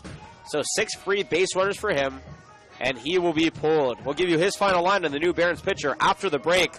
2 on, nobody out. The Oaks have a 3-1 lead. We'll be right back on the Oaks Broadcasting Network.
Here's 1 left.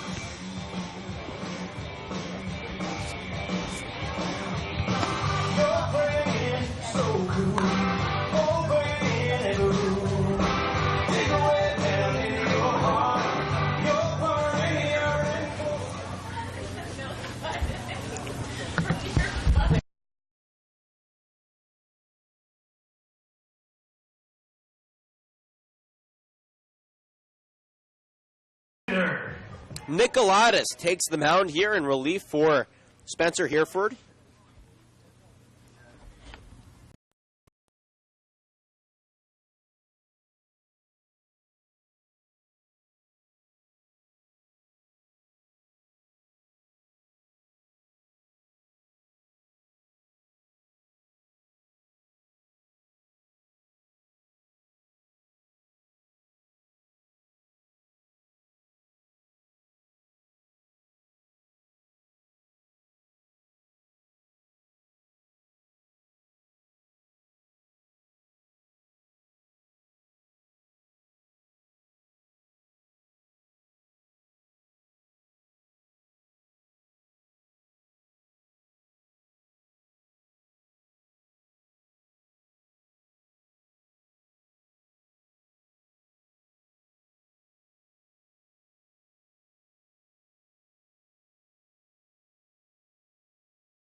as fast as possible. We apologize for the technical difficulties, as there's a lot that you actually missed because of those technical difficulties, and we will do our best here to kind of keep you updated on everything that has been going on. So essentially, the Oaks are currently up 6-1. Where we left you off, they were up 3-1. What happened was Nick Galatas came in as a pinch, or actually as a relief pitcher for Spencer Hereford. Hereford went 4 innings, gave up 2 hits, 5 runs. Now 4 were earned, 4 walks, and a strikeout.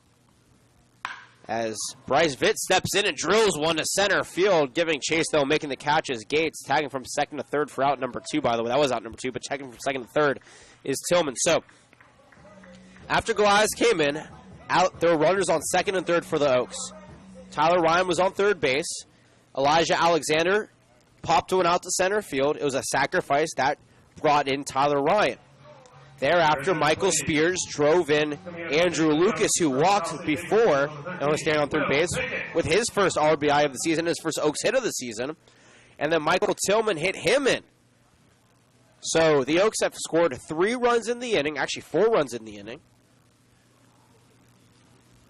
Nick Galatas has given up 2 hits so far, and Will Pickett is coming in place of Raymond Gomez as a pinch hitter.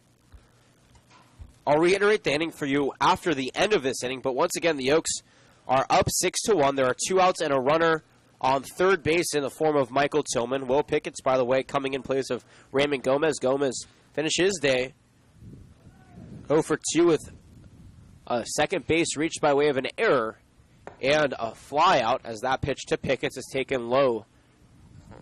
2-0 the count to him. On the season for Will Pickett's out of Pierce and Cal State Bakersfield is batting .067. 1 hit and 23 trips, so he has walked 5 times and been hit by 2 pitches.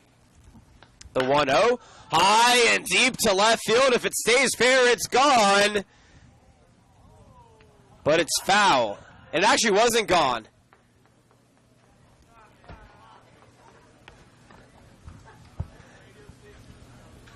The wind just picked it up and kept it in foul territory in the ballpark. 1-1 the count to Pickett's. Jonathan, you thought it was gone. It looked gone. Did you think it was gone? I did too. So there you go. I think I was Justified. justified in what I said. That pitch is upstairs. 2-1 the count to Pickett's. Pickett's batted pretty well. Was second on the team at Pierce Junior College in batting average. His father, Bill Pickett's, the head coach at Pierce College. Watching in the crowd on the Father's Day. And sporting Canal Oak sweatshirt. Bill Pickett's, we appreciate your support. That 2-1 pitch misses low. 3-1 the count.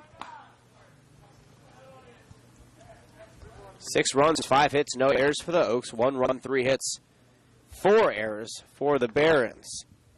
Again, I'll give you a reiteration of the inning after this inning is over because of the technical difficulties that we experienced in the middle part of the inning. 3-1 pitch, though, misses low. Ball 4. The first walk given up on the day for Galatas.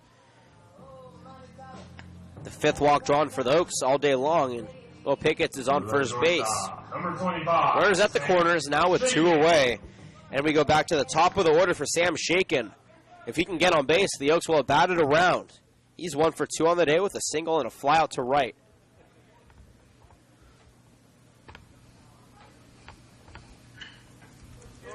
Actually, I made a mistake. He's actually 1 for 3 on the day. He also has a ground out in the 4th. Galatas, though, from Jackson State, fires the first pitch in there for strike 1 over the heart of the plate. The Oaks saw him last week. He went an inning, stifled the Oaks offense, struck out 2, gave up no hits, no runs. On the season, he leads the Barons thus far in batting, or in innings pitched, with 9. As a 5.0 ERA to go along with those 9 innings pitched. Fires the 0-1. Called a ball, though, up and away. 1-1 the count.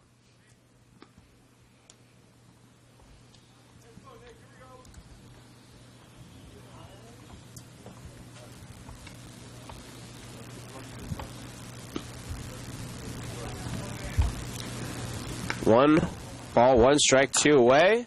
This one is popped up behind home plate and foul. 1-2 the count now to Sam Shaken. Shout out, of course, as always, to his father, John.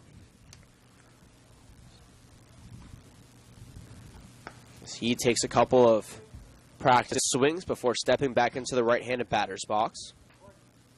Tillman waiting on third. Waiting on first is Picketts.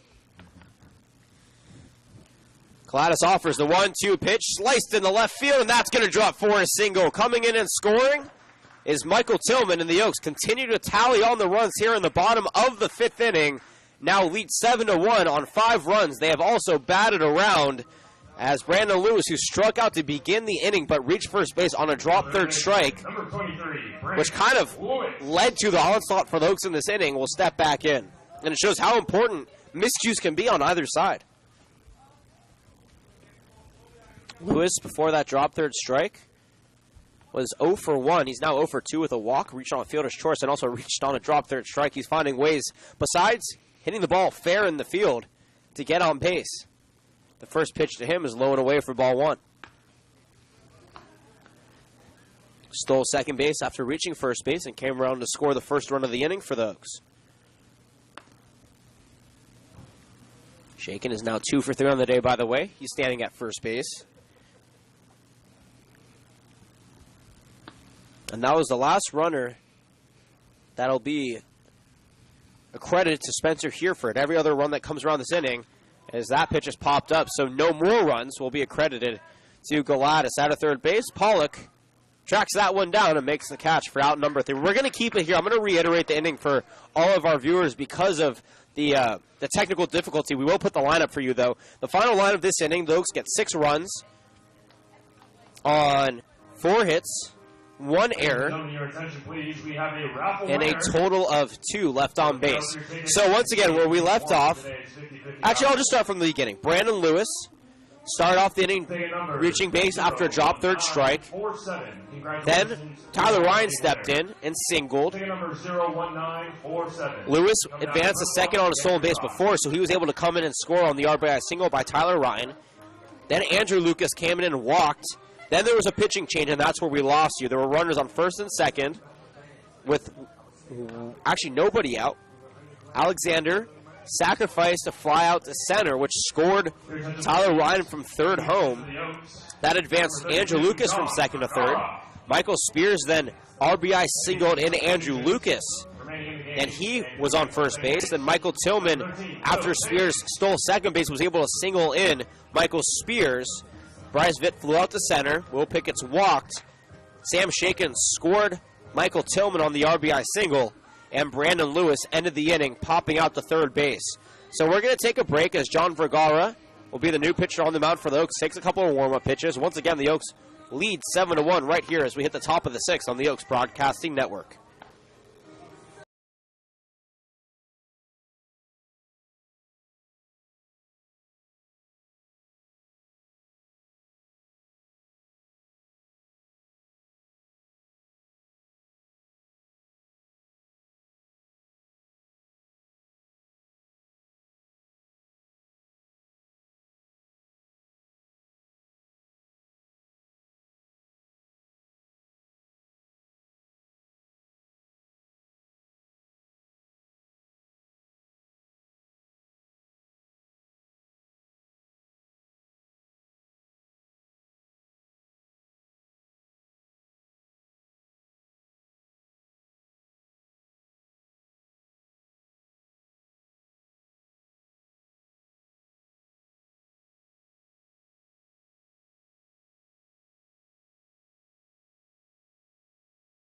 Back. Top of the 6th, John Vergara from Glendale City College takes the mound here for the Oaks.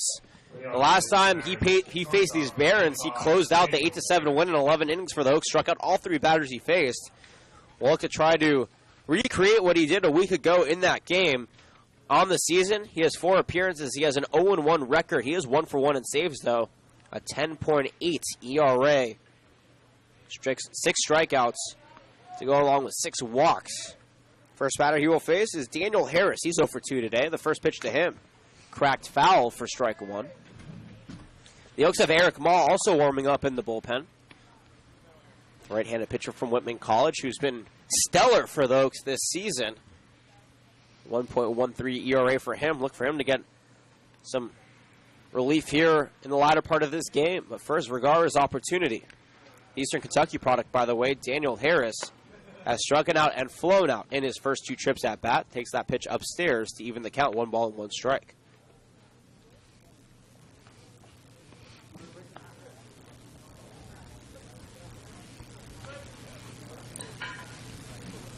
Hope everybody's enjoying their Sunday afternoon turned evening now, as the 1-1 pitch is a half-hearted swing. They check down the first. They say he did not go. 2-1 the count.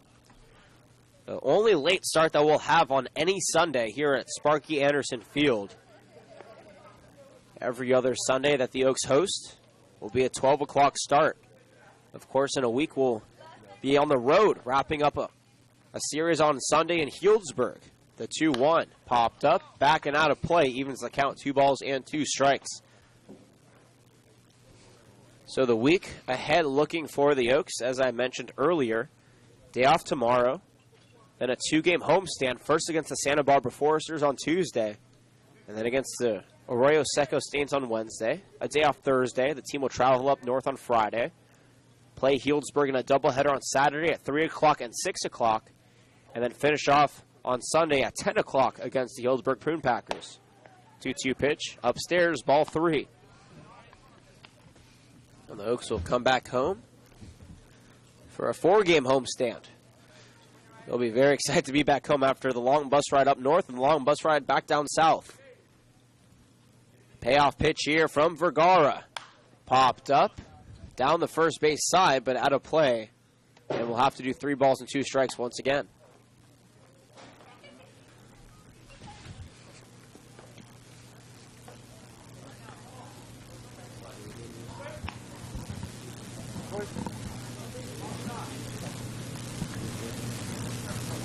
Vergara offers 3-2. Called up and in, ball 4. Daniel Harris leads off with a walk.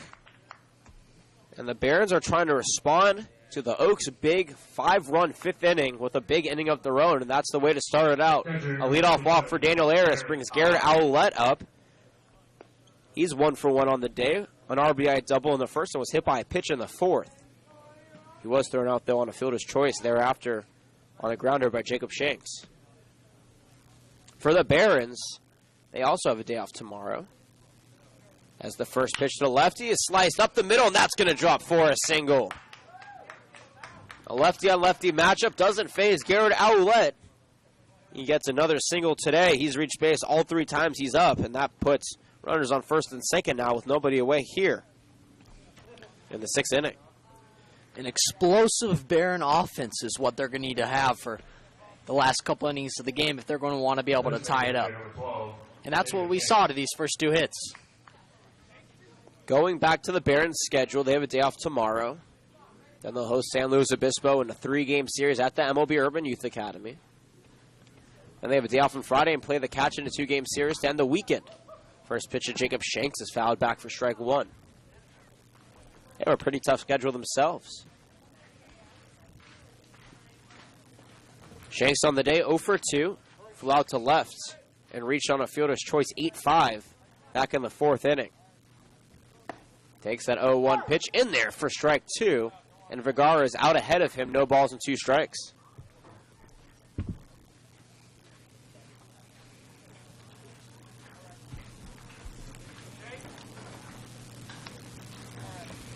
The 0-2 offering popped up in the shallow right field. Now towards the infield, calling for it is Tyler Ryan out of first base for out number 1. Runners stay put at first base, and that's a good first out for Vergara, as he will try to stifle this Barons offense here with 2 on and now 1 away.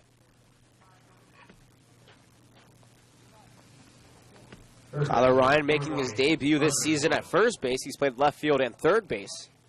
He's also DH'd a couple of games. Was injured earlier in the season, had a couple of games off, but is now back and healthy, and he's had a pretty good day on his side of things.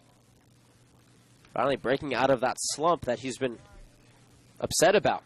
The first pitch to Hunter Lewis misses upstairs. Lewis on the day, 0 for 0 with a pair of walks. He was thrown out at third back in the 2nd inning. and was stranded on second in the 4th inning. Vergara checks the runner and offers the 1-0. A strike over the heart of the plate. Caught off of first base is Alouette, and now we're going to have a pickle from third to first. Or actually from first to third is Tyler Ryan to Brandon Lewis.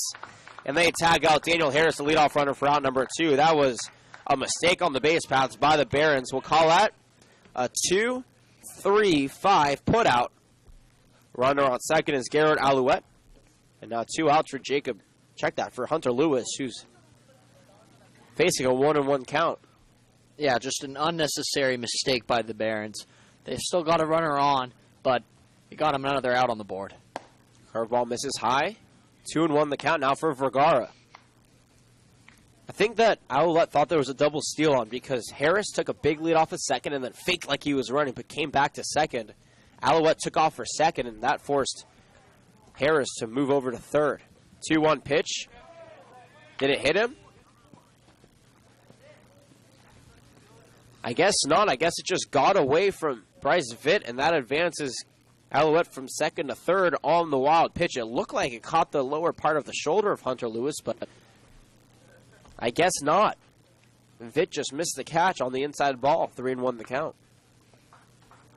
1 run, 4 hits, 4 errors for the Barons. 7 runs, 6 hits, no errors for the Oaks. Vergara toes the rubber and offers the 3-1. Popped up into shallow center field out of second base. Bill Pickett makes the catch for out number 3. No runs, a hit, no errors, and 1 left on base. We're through 5.5, I should say, through the top of the 6. Oaks currently leading 7-1. You're watching Oaks Baseball on the Oaks Broadcasting Network.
New pitcher on the mound here for the Academy Barons is Gavin Kipe Stroud from Tulane University, though he's a native of Los Angeles, California.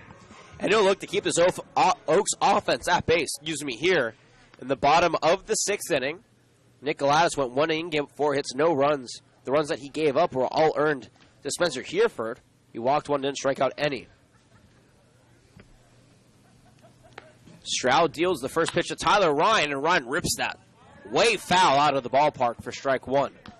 On the day for the University of the Pacific Tiger, 1 for 3 with an RBI single in the 5th, a pop out in the 3rd, and a fly out in the 1st.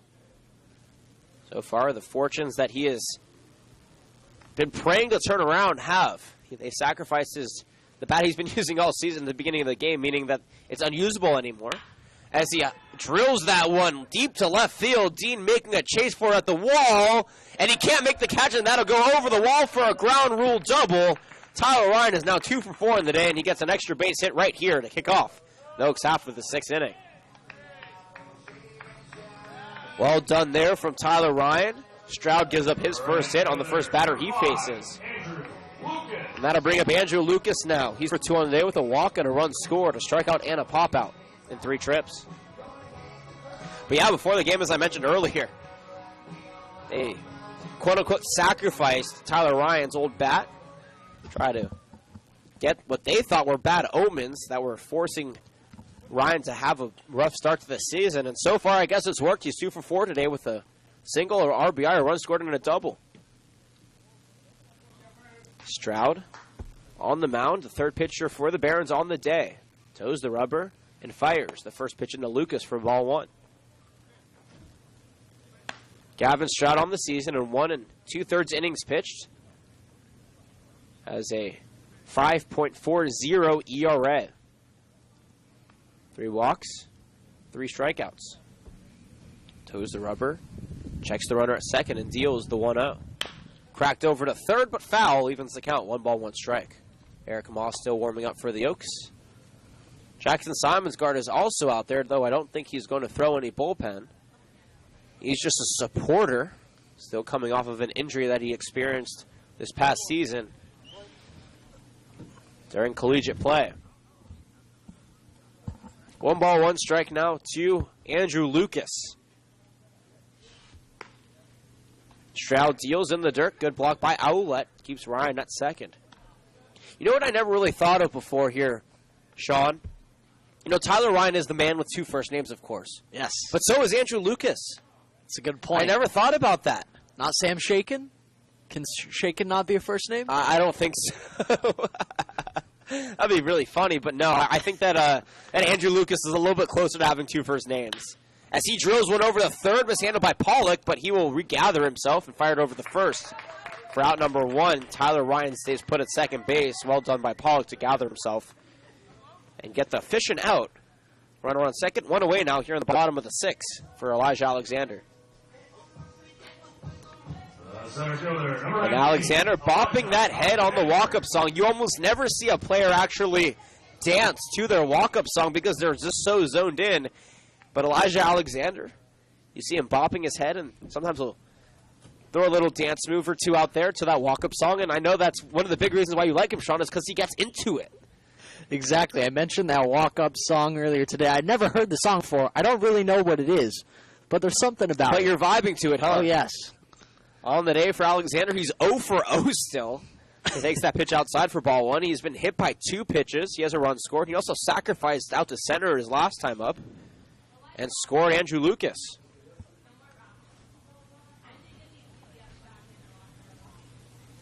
Sun is beginning to set behind us. We'll see how long this game will go. The 1-0 pitch runs low, 2-0 the count, though they've done a very efficient job keeping these innings going. The Oaks big 5th inning scoring 5 runs, but that was the only long inning. They have shortened the pitches that pitchers get to take in between innings in an effort to speed up this game and try to get it done before the darkness settles. The 2-0 pitch, check swung. They said he foul tipped it for strike 1. So it looks like the shakeup in the batting order today worked out for the Oaks. At least thus far it has. And the shakeup had Shaken leading off, and we'll talk more about it on the Oaks half of, or when Shaken comes back up. But yeah, so far it's worked. 5 runs in the 5th, 2 runs in the 2nd for a 7-1 lead. A big home run swing and a miss right there for strike 2. Evens the count for Elijah Alexander. But yeah, a brand new looking order. The order overall throughout the season has looked relatively the same. Coach Brian Wilson got to do the honors of making the lineup today for the first time all season. Normally head coach Solis is the man to write in the lineup. And what Wilson has done has so far worked. Stroud checks the runner a couple times and deals the 2-2. Skied into center field. Gates makes his way back to it and makes the catch, though. Tyler Ryan will try to tag from third. The throw will not be in time, and sliding in safely is Ryan. Elijah Lucas flies out for his first official out of the game. The Oaks have a runner 90 feet away from scoring, though, with 2 outs here. And Michael Spears stepping in. Spears got his first hit of his Oaks season, I should say. Back in the 5th inning, it was an RBI single that drove in Andrew Lucas. Finally gets on the board with his first official hit in an Oaks uniform. It's good to see, and you know that you can take a big sigh of relief and now just focus on playing the game of baseball. No more nagging slumps. The first pitch to him is taken at the knees for strike 1.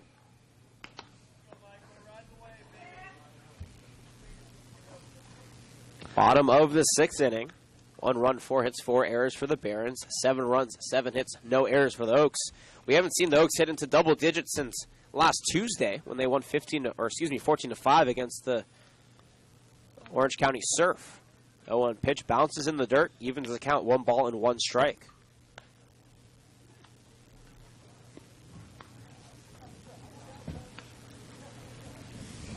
Spears fixing his batting gloves. Strides into the batter's box and shoulders the bat. Kevin Kelpstroud on the mound deals the 1-1. Popped up in the shallow right field. Out of second base, Trent Anderson is waved off by Desmond Gates, the center fielder, in time for out number 3. Couple of flyouts and the 6th inning. No runs hit, no errors, 1 left on base. We're through 6 full here at George Sparky Anderson Field. The Oaks lead on this Father's Day, 7-1. We'll be right back.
Eric Ma will take the helm here for the Oaks in the top of the 7th inning. Welcome back, everybody. The Oaks lead the Barons 7-1. John Vergara's day is done. He pitched a total of 1 inning, gave 1 hit, walked 1, no runs, no strikeouts in that appearance. Eric Ma, the returner for the Oaks, has had an incredible season. Only 5 hits in 8 2/3 innings pitched. He also has a 1.13 ERA, 8 strikeouts, 3 walks. First pitch to Cameron Dean, runs outside for ball 1. He redshirted his past year at Whitman, so he still has 3 years of eligibility. Or actually 2 years of eligibility, but still, the stuff that he has improved on from last season to this season has been immense, as that pitch by Cameron Dean to Cameron Dean, is fouled back for strike one. Dean on the day is 1 for 2 with a single and a ground out. Ma last year had a above 7 ERA over the season with the Oaks. You redshirted at Whitman, worked on his form, his velocity, and that split finger that he throws, and all of it has come into form here in the summer. That pitch misses low, 2-1 the count. That split finger pitch that he throws has been absolutely deadly. Nobody has been able to touch it successfully off of him. That's largely why he's only given up 1 earned run all season long. 2-1 pitch misses upstairs. 3-1 the count now to Cameron Dean. One of our broadcasters, Jordan Brenner, though, has flirted with the idea that he might be able to take that split finger. Jordan Brenner, our normal number 2 on the broadcast, as the 3-1 is in, called a strike on the outside corner. He's taking a much-deserved day off and headed up to Santa Cruz to see his brother graduate from UC Santa Cruz. Those are the banana slugs, which we talked about earlier in the broadcast. But, yeah, he thinks he can hit the split-finger fastball of Eric Ma. I'll put any amount of money on that. He can't. The payoff pitch is fouled back. We'll do it again. I hope he's listening now. I'm sure we'll get a text or a call from him later. But, yeah, Eric Ma knows that Jordan wants to take some hacks against him and has said, anytime, anywhere, I'll throw you that splitter, and there's no way you're going to touch it. We'll see what happens. The payoff pitch popped up. This one is playable, though, in the foul territory. Out of first base, Bart West, who came in, makes a basket catch for out number 1. He comes in place of Tyler Ryan, whose day is over. 1 out now in the field. The rest of the Oaks field is the same. Andrew Lucas still in right. Alexander in center. Michael Tillman in left. Bart West from USC at first. Will Pickett's at second. He came in for Gomez in the last inning. Sam Shaken at short. Brandon Lewis at third. Bryce Vitt behind the dish. And on the mound is the third Oaks pitcher of the day, Eric Ma.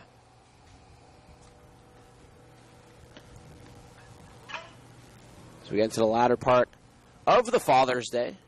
Appreciate you taking time to make us a part of it. As Logan Pollock digs in and takes that pitch away for ball 1. He's 0 for 2 on the day. A pop-out and a strikeout in his first 2 trips. The Oaks are finally looking like the team that we'd expect them to be. With the score so far, 7-1, they're leading. That pitch misses low. Jackson Simonsgard for the Oaks is throwing in the bullpen, though I'm not exactly sure if he'll come in. In his 5th year with the Oaks, he's headed to Rogers State in the fall, finally from Ventura College. The 2-0 pitch misses inside, 3-0 the count. And he was coming off of an injury, so he's been rehabbing that through the first part of the season. And he is a fan favorite. Jackson is a true class act. We had him on the broadcast a couple of days ago, and funny guy, great attitude, and a team leader. 3-0 pitch is taken at the knees for a strike. So again, I'm not exactly sure if he'll actually come in. He might be just throwing a bullpen session to warm up that arm and loosen him up. He may pitch on Tuesday against the Foresters, and a matchup he's itching to use. As that pitch is also a strike at the knees. 3-2 the count. Eric got down in the count early, but he's working his way back up now. From 3-0 to 3-2, the payoff pitch to Pollock. Swung and missed. Fastball outside, got Pollock swinging, and Mogg gets out of that batter, being down 3 balls and no strikes, striking him out for the first strikeout of the day. Now the 8th strikeout overall that the Oaks have mustered up from the Barons. And we hit the number 9 batter in the order, Roosevelt Barnes. He's 0 for 2 with a pair of strikeouts. The former 35th round draft pick by the Cincinnati Reds steps back in. The first pitch to him is a strike over the heart of the plate.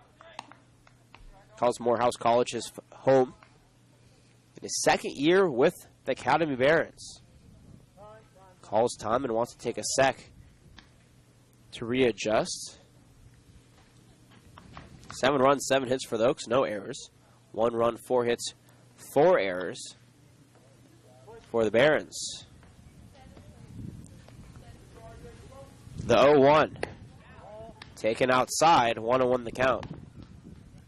Desmond Gates waiting on deck. Should we get that far in this inning with 2 away and a 1-1 count to Roosevelt Barnes. Deals. Taken low and away. Barnes thought about going, held up wisely. He's now ahead in the count, 2 balls and a strike.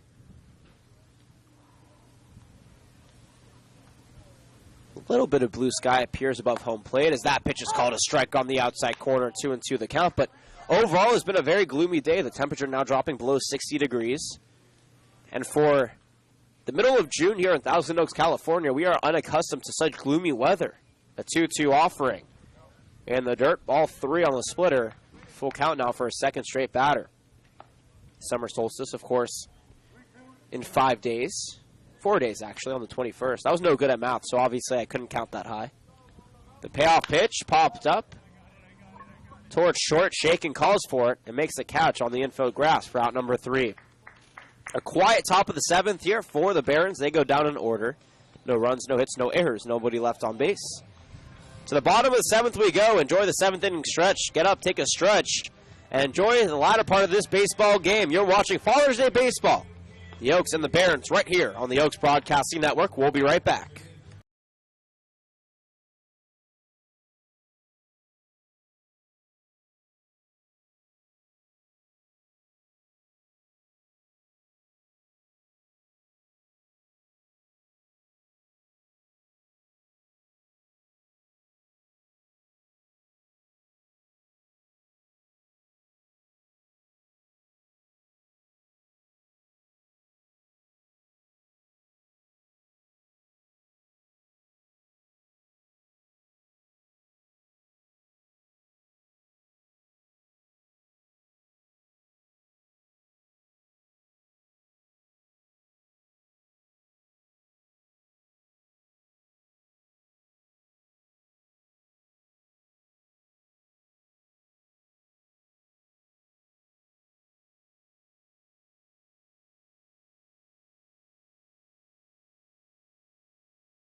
Bottom of the 7th. The 7th inning stretch has concluded. I hope you enjoyed whatever you did during the 7th inning stretch.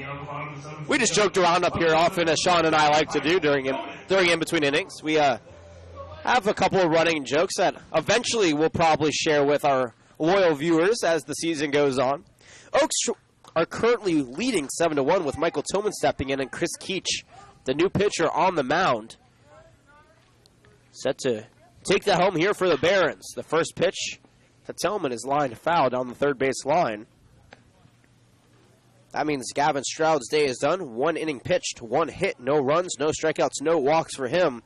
On the day for Tillman, he's 1 for 2 with a single, a flyout, an RBI, a run scored, and a walk. From Pierce Junior College, also breaking out of his slump today. The Oaks have seen a couple players who have been slumping as of late get a couple of hits today as that pitch misses away, 1-1 the count. Chris Keach from Cal State Los Angeles throws right but bats left. On the season in 4 innings pitched, has a 4.5 ERA. Toes the rubber and offers the 1-1. Outside, ball 2. That's an interesting skill set to have, throwing one way and batting the other. It's pretty uncommon to see a left-handed batter throw righty. It's more common to see a right-handed batter throw lefty. The 2-1 pitch misses. Actually, no, it's called a strike at the knees. Wow. That one seemed a little low, but the home plate umpire liked it. Evens the count, 2 balls and 2 strikes. A good pitch there from Keach. Of course, I'm ambidextrous, so I could do it both ways. Can you? Oh yeah, I have no power from the left side, but I can hit both sides if I need to. 2-2 pitch misses away, 3-2 the count. But I'm not a good hitter in general. I batted 0.69 my final year of baseball, which is why I quit and ran track and played basketball instead. But yeah, I was out there, button from the left side, button from the right side, because that's all about I could do. I could only make contact, button the ball. Payoff pitch, skied into shallow right center field, making his way to it is Roosevelt Barnes. No, he's actually called off by Desmond Gates for out number 1. I won't tell Jordan Brenner your batting average. Yeah, with how much he likes to jab me on air, I don't think we need to give him more ammo. Bryce Veet now stepping in. He's 1 for 2 on the day with a single, a walk, and a fly out. Also breaking out of that slump, only had 1 hit coming into today. Has reached base 2 times. Takes a couple of taps, twirls that bat around, and swirls it in a counterclockwise circle over his right shoulder. Keach deals the first pitch away for ball 1. But yeah, I was never, I loved baseball. I was a good fielder. I was always fast, but could never get the bat on the ball very effectively. I do have 1 career home run, though. 1-0 pitch, swung and a miss, the 1-1 the count. It was an inside-the-park home run, which we saw earlier today in the All-Star game. So I can empathize with that. And our statistician, Jacob Plack, also has 2 inside-the-park home runs to his name in his baseball career. So inside-the-park home run is not something the Oak staff is unaccustomed to. 1-1 pitch, cracked foul, 1-2 the count. So earlier in the broadcast, I told a story about head coach Dave Solis for the Oaks and how he was belted by a ball that Ryan Keeley hit right back at him, and he forever has an indentation on his femur because of it. But Coach Solis has a lot more influence than meets the eye. Of course, he's been coaching for 19 seasons at Rio Mesa High School. He's gotten college offers. He began his coaching career at Cal State LA, actually. He's been with the Oaks for 11 seasons. The 1-2 pitch misses upstairs, 2-2 the count.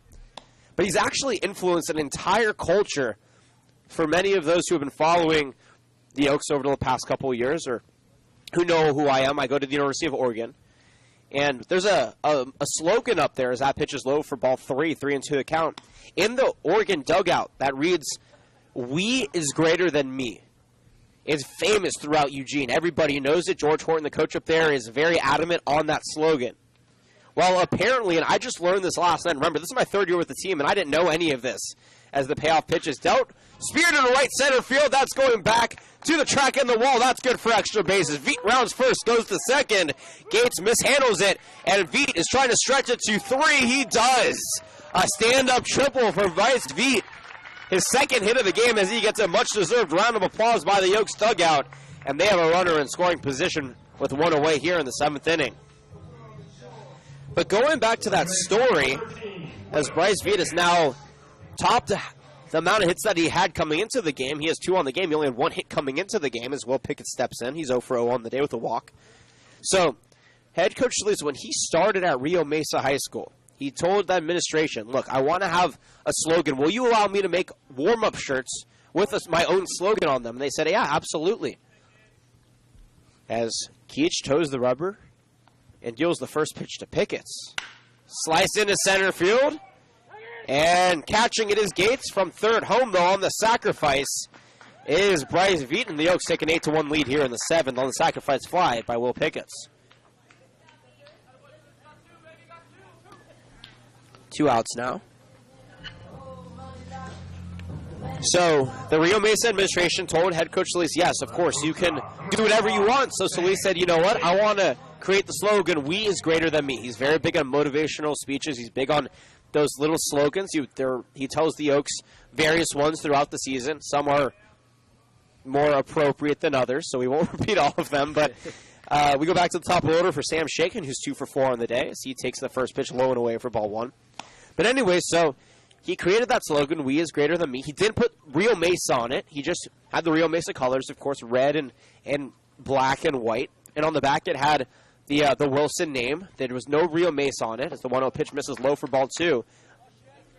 And Coach Solis was actually wearing it at an Oaks practice once about 6 years ago. And on that Oaks team was Scott Heineman, a current Major League Baseball player who also went to Oregon, ironically.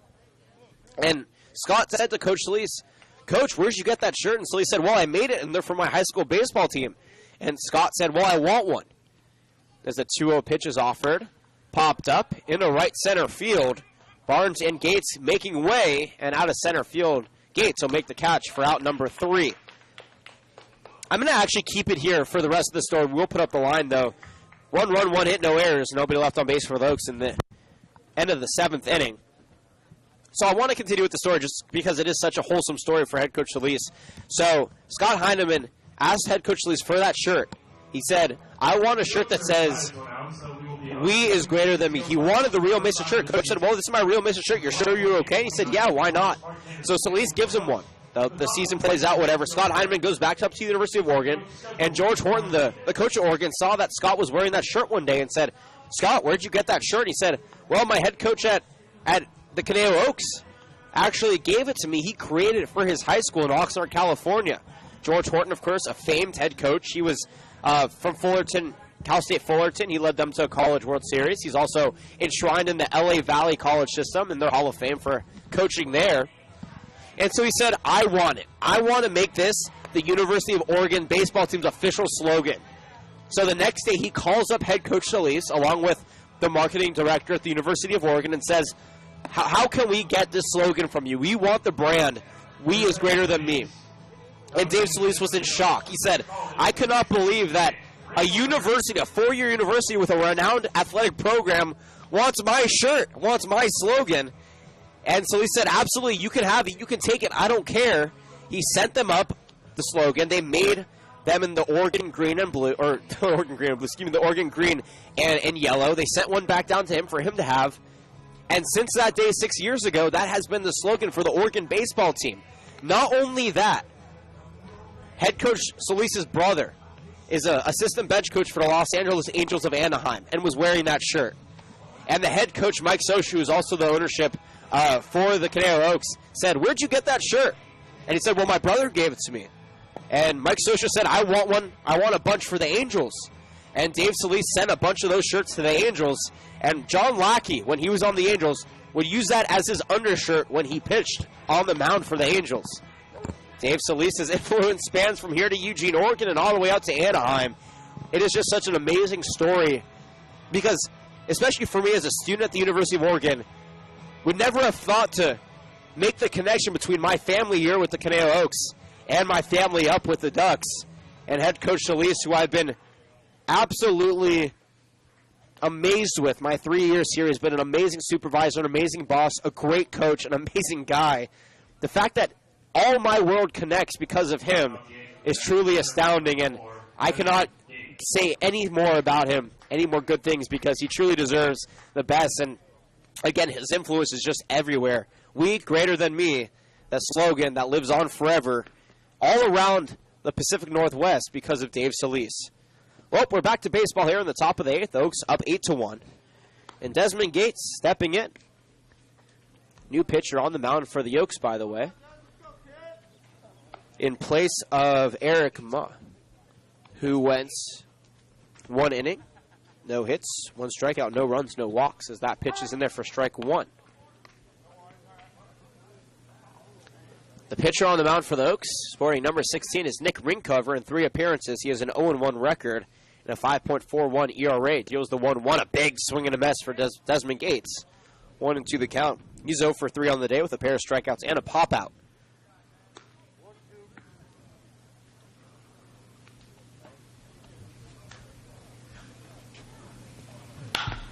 The 1-2, sliced into left field, and that's going to drop for a single.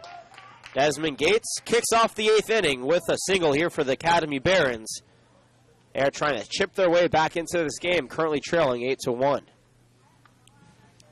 Well, if they are going to chip their way back into it, maybe we'll see in the park home run. Certainly possible. Trent Anderson, the man who could do with all the speed that he possesses, steps in. He's 1 for 3 on the day with a single, a run scored, and 2 strikeouts.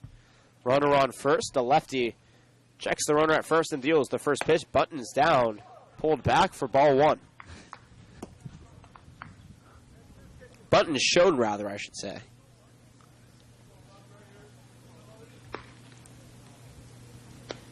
A lot of speed over at first base from Desmond Gates. Pickoff attempt, and they got him.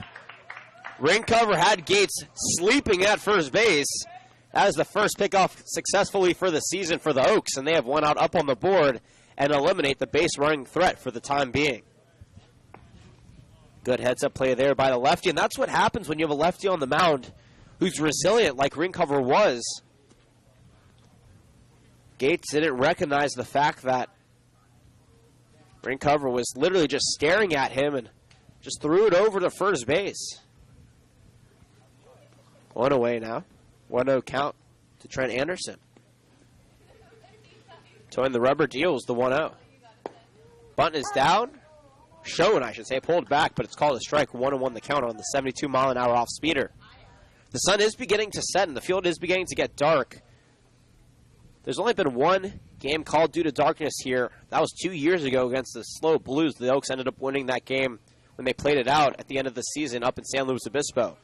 The 1-1 pitch misses low and inside, 2-1 the count.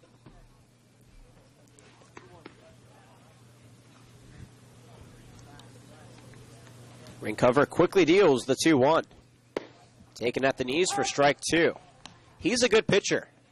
He'll locate that fastball very well in the lower part of the strike zone. He does miss sometimes with that off-speeder, and that has been the problem so far this season, but he knows how to fix it, and right now you're seeing that as the 2-2 pitch is chopped over to second, on the second hop shaken, over to West at first for out number 2.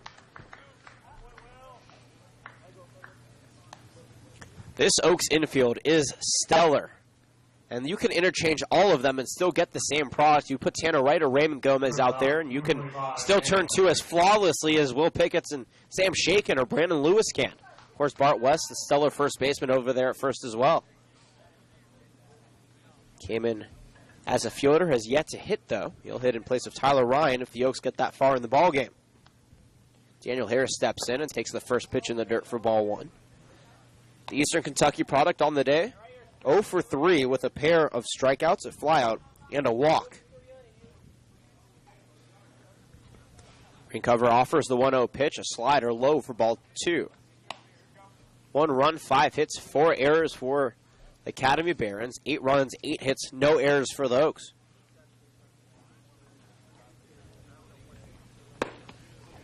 A 2-0 pitch in there for strike 1.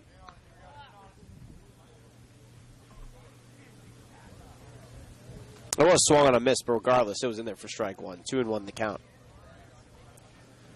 Recovered from Glendale. Towing the rubber and quickly dealing the 2-1. Popped up, but out of play. Evens the count now. 2 balls and 2 strikes.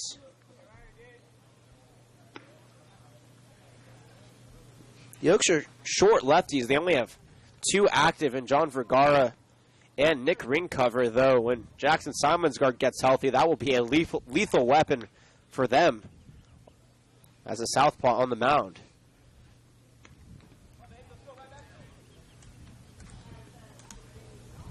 A 2-2. Breaking pitch over to Shaken once again. Deals it over the first easily for out number 3. No runs, a hit, no errors, nobody left on base. We're through 7.5 here from George Sparky Anderson Field. The Oaks lead 8-1. We'll be right back after this on the Oaks Broadcasting Network.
8-1 score here in the bottom of the 8th inning. Happy Father's Day to all the fathers out there.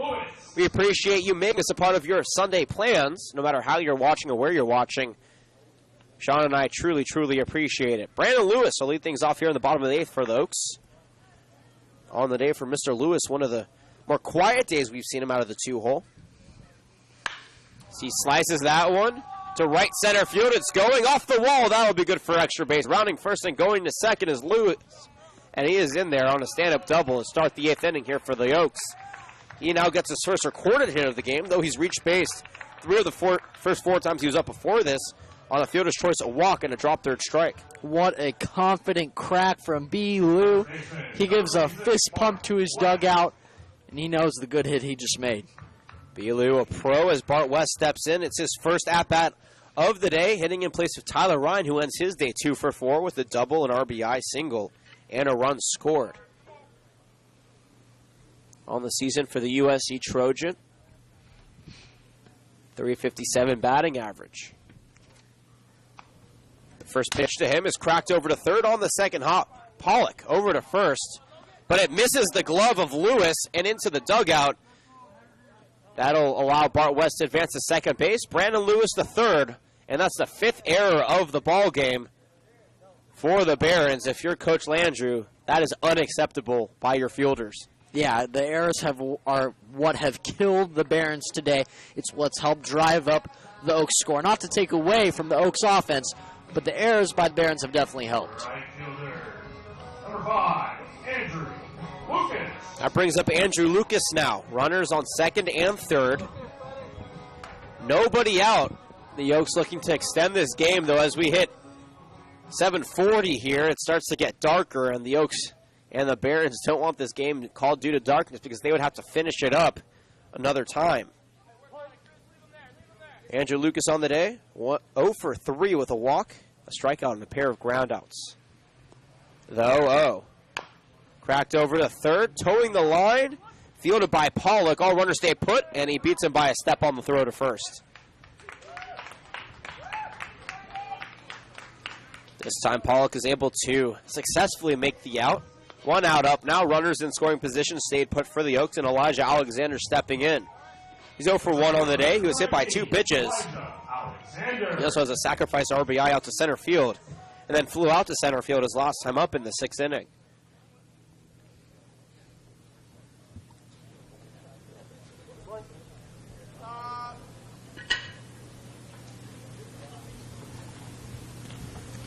Keach toes the rubber and offers the 0-0 pitch to Elijah Alexander outside for ball 1.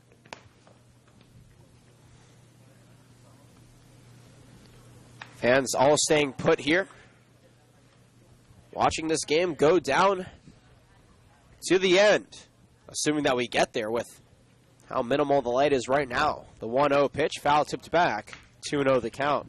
It doesn't help that it's a cloudy day because even with the sun setting, it will normally exude some sort of light onto the field, but because the clouds have blocked the setting sun, it just adds to the darkness here. 1 ball, 1 strike, 1 away, 2 on here. Bottom of the 8th. Keach toes the rubber, Pearson fires the 1-1.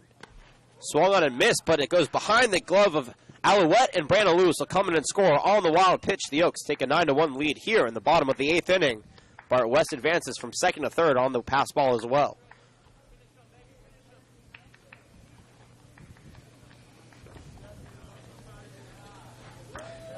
That's an earned run to Keach, his second of the ball game. He's also given up 2 hits. He has yet to strike out a batter or walk a batter now in his 2nd inning of work. 1 ball, 2 strikes to Alexander. Runner on third, 1 away. Keach checks the runner at third. Pearson fires the 1-2. Called strike 3 on the outside corner. Nice fastball there from Chris Keach. Gets Alexander looking. That's his first strikeout of the game. Only the 2nd Oaks strikeout this entire game. And for an Oaks team that has been striking out all over the place, that is a good sign as Bailey Holbrook will come in as a pinch hitter. It's a great sign. They've showed patience today, and it's paid off. 9 runs on the board, and the Oaks defense has done quite well, too, only allowing 1 run today. and no errors. I feel like that's a new thing for the Oaks. 0 errors. 0 errors. It's been a clean game for Conejo. And by the way, that is actually Drew Sims, not Bailey Holbrook stepping in. Holbrook was slated to be the pinch hitter, but Solis threw out Drew Sims instead. From Utah Valley University, the first pitch to him is slice foul for strike 1. Drew Sims on the season is batting .364, which is good for number 1 on the team, but he only has 11 plate appearances. 1 run, no RBIs. 2 strikeouts, no walks. Absolutely raked with UVU, though, this past year. The 0-1. Upstairs, ball 1, evens the count. 9 runs, 9 hits, no errors for the Oaks. 1 run, 5 hits, 5 errors for the Academy Barons.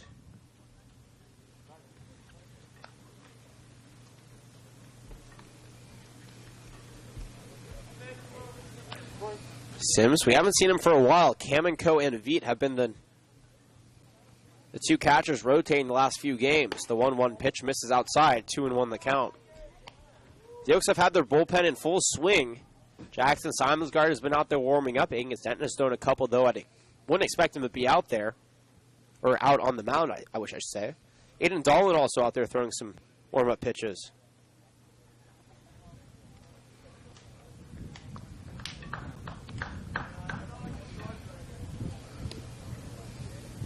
Towing the rubber is Keach and offers the 2-1. Way inside at 91 miles an hour. 3-1 the count now to Drew Sims.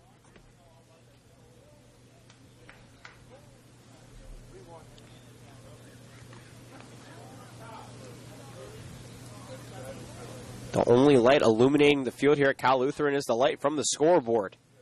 No lights yet at this baseball stadium. The 3-1 pitch is swung on and missed for strike 2. Mike Sosha, the owner of the Oaks and the manager of the Angels, a resident here in Thousand Oaks, has offered to build lights, but the Homeowners Association of this area has said no. However, the football stadium behind us just got brand new lights at Cal Lutheran, so they may be able to swing some lights here as well. Payoff pitch is cut foul, and we'll do it again.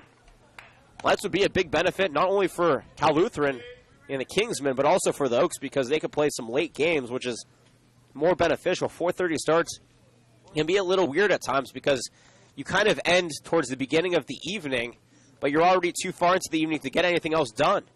That pitch misses low and away for ball 4. And Drew Sims draws a walk in his first at-bat of the ball game. That puts runners on the corners now with 2 away for Michael Tillman. Tillman on the day, 1 for 3, a single and an RBI in the 5th. A walk in the 3rd, a flyout in the 4th, and a flyout in the 7th. He was the first batter last inning that Chris Keach faced. Looking to change that fortune around. Takes a big swing and a miss for strike 1.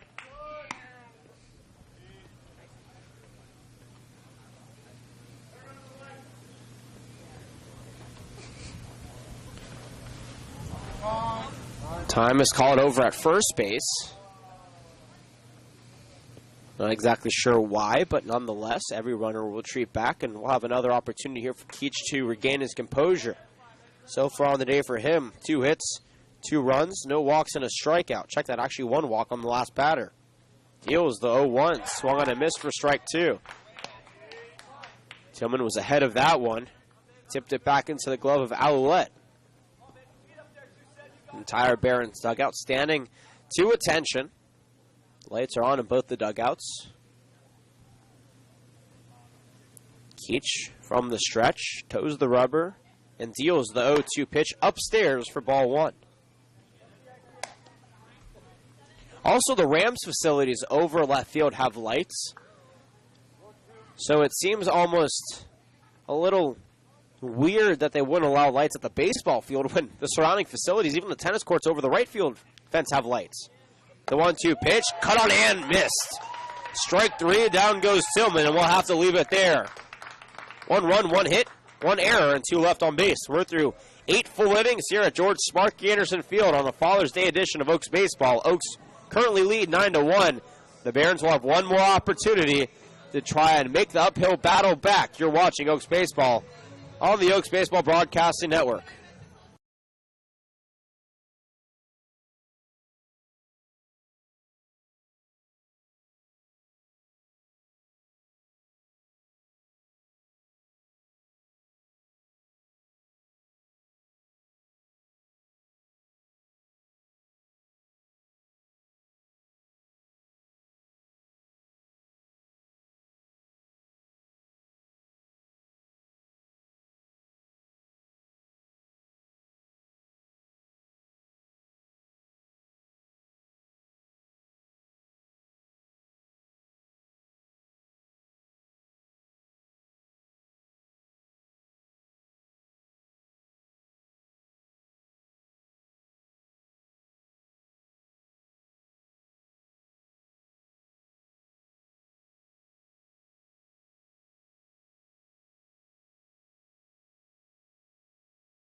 back here in the top of the 9th inning. The Oaks leading 9-1, but the bulk of the order here for the Barons, Garrow Alouette, Jacob Shanks, and Hunter Lewis, the 4, 5, and 6 hitters, all due up here in the inning, trying to find a way to come back, though, with the darkness eluding this ball game. We'll see what happens. The first pitch by the new pitcher, Jerry Ramirez from Glendale City College, is taken outside for ball 1.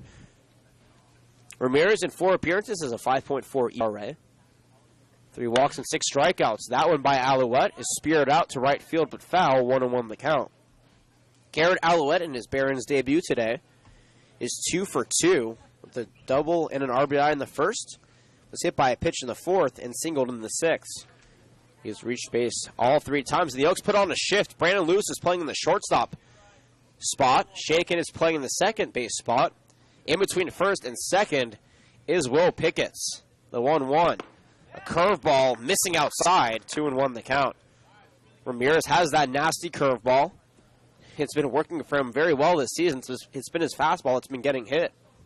He offers the 2-1.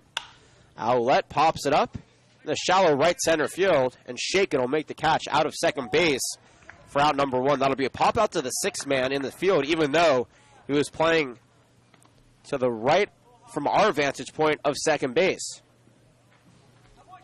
Out number 1, and the Oaks are 2 outs away from finally getting a resounding win, one that we have not seen in a CCL game.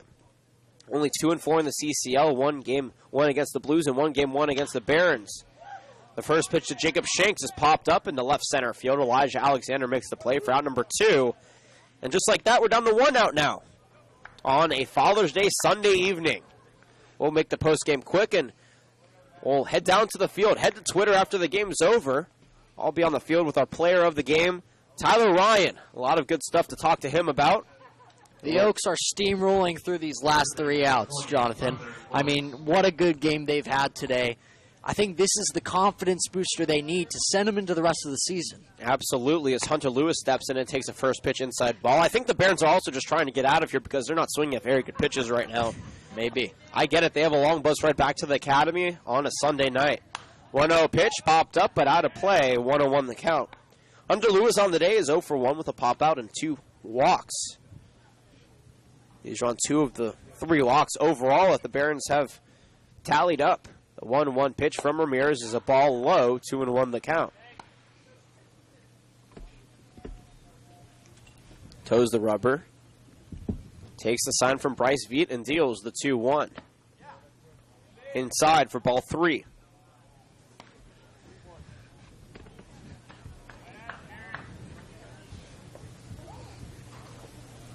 Ramirez offers the 3-1. Cracked over to third. Lewis backhands it and loses it in the foul territory. That'll be an error by Brandon Lewis. The first error by the Oaks all day long. And that puts a 2-out base runner on here for the Barons in the top of the 9th inning in the form of Hunter Lewis. One Lewis grounds to another Lewis. But at the end, the offensive Lewis won the battle. E5 for the Oaks. The 3rd error in the field for Brandon Lewis of the season. That brings up Cameron Dean. He's 1 for 3 on the day with a single, a stolen base, a ground out, and a pop out. We'll see how much longer this game can extend. If the Barons continue to stay alive here, though the entire Oaks and the entire Barons dugouts standing at the end of the dugout, waiting for this game to finish up. That first pitch is low for ball 1. 2 outs, Oaks lead 9-1 with a runner on first base for the Barons. Ramirez deals the 1-0, popped up over to right field, but foul. Evens the count, 1 ball and 1 strike. The sun wasn't supposed to set for another 20 minutes, but the cloud cover is so heavy that it might as well have. Yeah, there's almost no sun at this point. That ball is probably just a white sphere coming at these batters. And that's a safety issue. That's why they try to call games before it gets too dark, because at what point do you say, well, now it becomes a safety issue? So this will likely be the last battle regardless of what happens, just because of how low the light's gotten. The 1-1 pitch up the middle, Taylor made to Will Picketts. He steps on second unassisted, and this ball game is over. The final score, the Oaks win on Father's Day 9-1 against the Academy Barons. They now are 5-5 overall, 3-4 in the CCL. For the Barons, they are 3-6 overall, 3-5 in the CCL. The final line for the Oaks and the Barons. First for the Barons, 1 run, 5 hits, and 5 errors. They leave a total of 6 on base. The Oaks get 9 runs on 9 hits, 1 error. They leave a total of 10 on base. Quick post game for you. A lot of offense here, Sean, for the Oaks. They put up 9 hits. They draw 6 walks, which is a really good stat. They only strike out twice. I think the balance there really helped this team because the offense was able to settle into a groove. They put the bat on the ball, and they really forced the issue against this Barons team. Yeah, they did. There's really not much to be said other than it was a dominant day by the Oaks. They swung, they hit, and they got around. They put 9 up on the board. Overall, a good day. Overall, a good day indeed. The winning pitcher, Dylan Francis, 1-0. Spencer Hereford is a losing pitcher. He's 0-2 now on the season. Well, we're going to wrap it up because everybody needs to get their Father's Day festivities, and we understand that. We, again, really appreciate you making us a part of your Father's Day. For everybody who made this broadcast possible in the first game, the All-Star game that we called today, to this game from Nat and the Academy Barons, and Coach Landry to head coach Shalise and the Conejo Oaks, for my broadcasting partner in crime, Sean McKinnon, who did a great job producing today's game as well. My name is Jonathan Rifkin, signing off. Tomorrow's the day off, but we're back here at 4:30 on Tuesday, 4:15 pregame for the Oaks and the Foresters. You won't want to miss that. Head over to Twitter. I'll be on the field interviewing Tyler Ryan in about 2 minutes. Once again, the Oaks win it 9-1. Enjoy the rest of your Father's Day, everybody. We'll see you on Tuesday.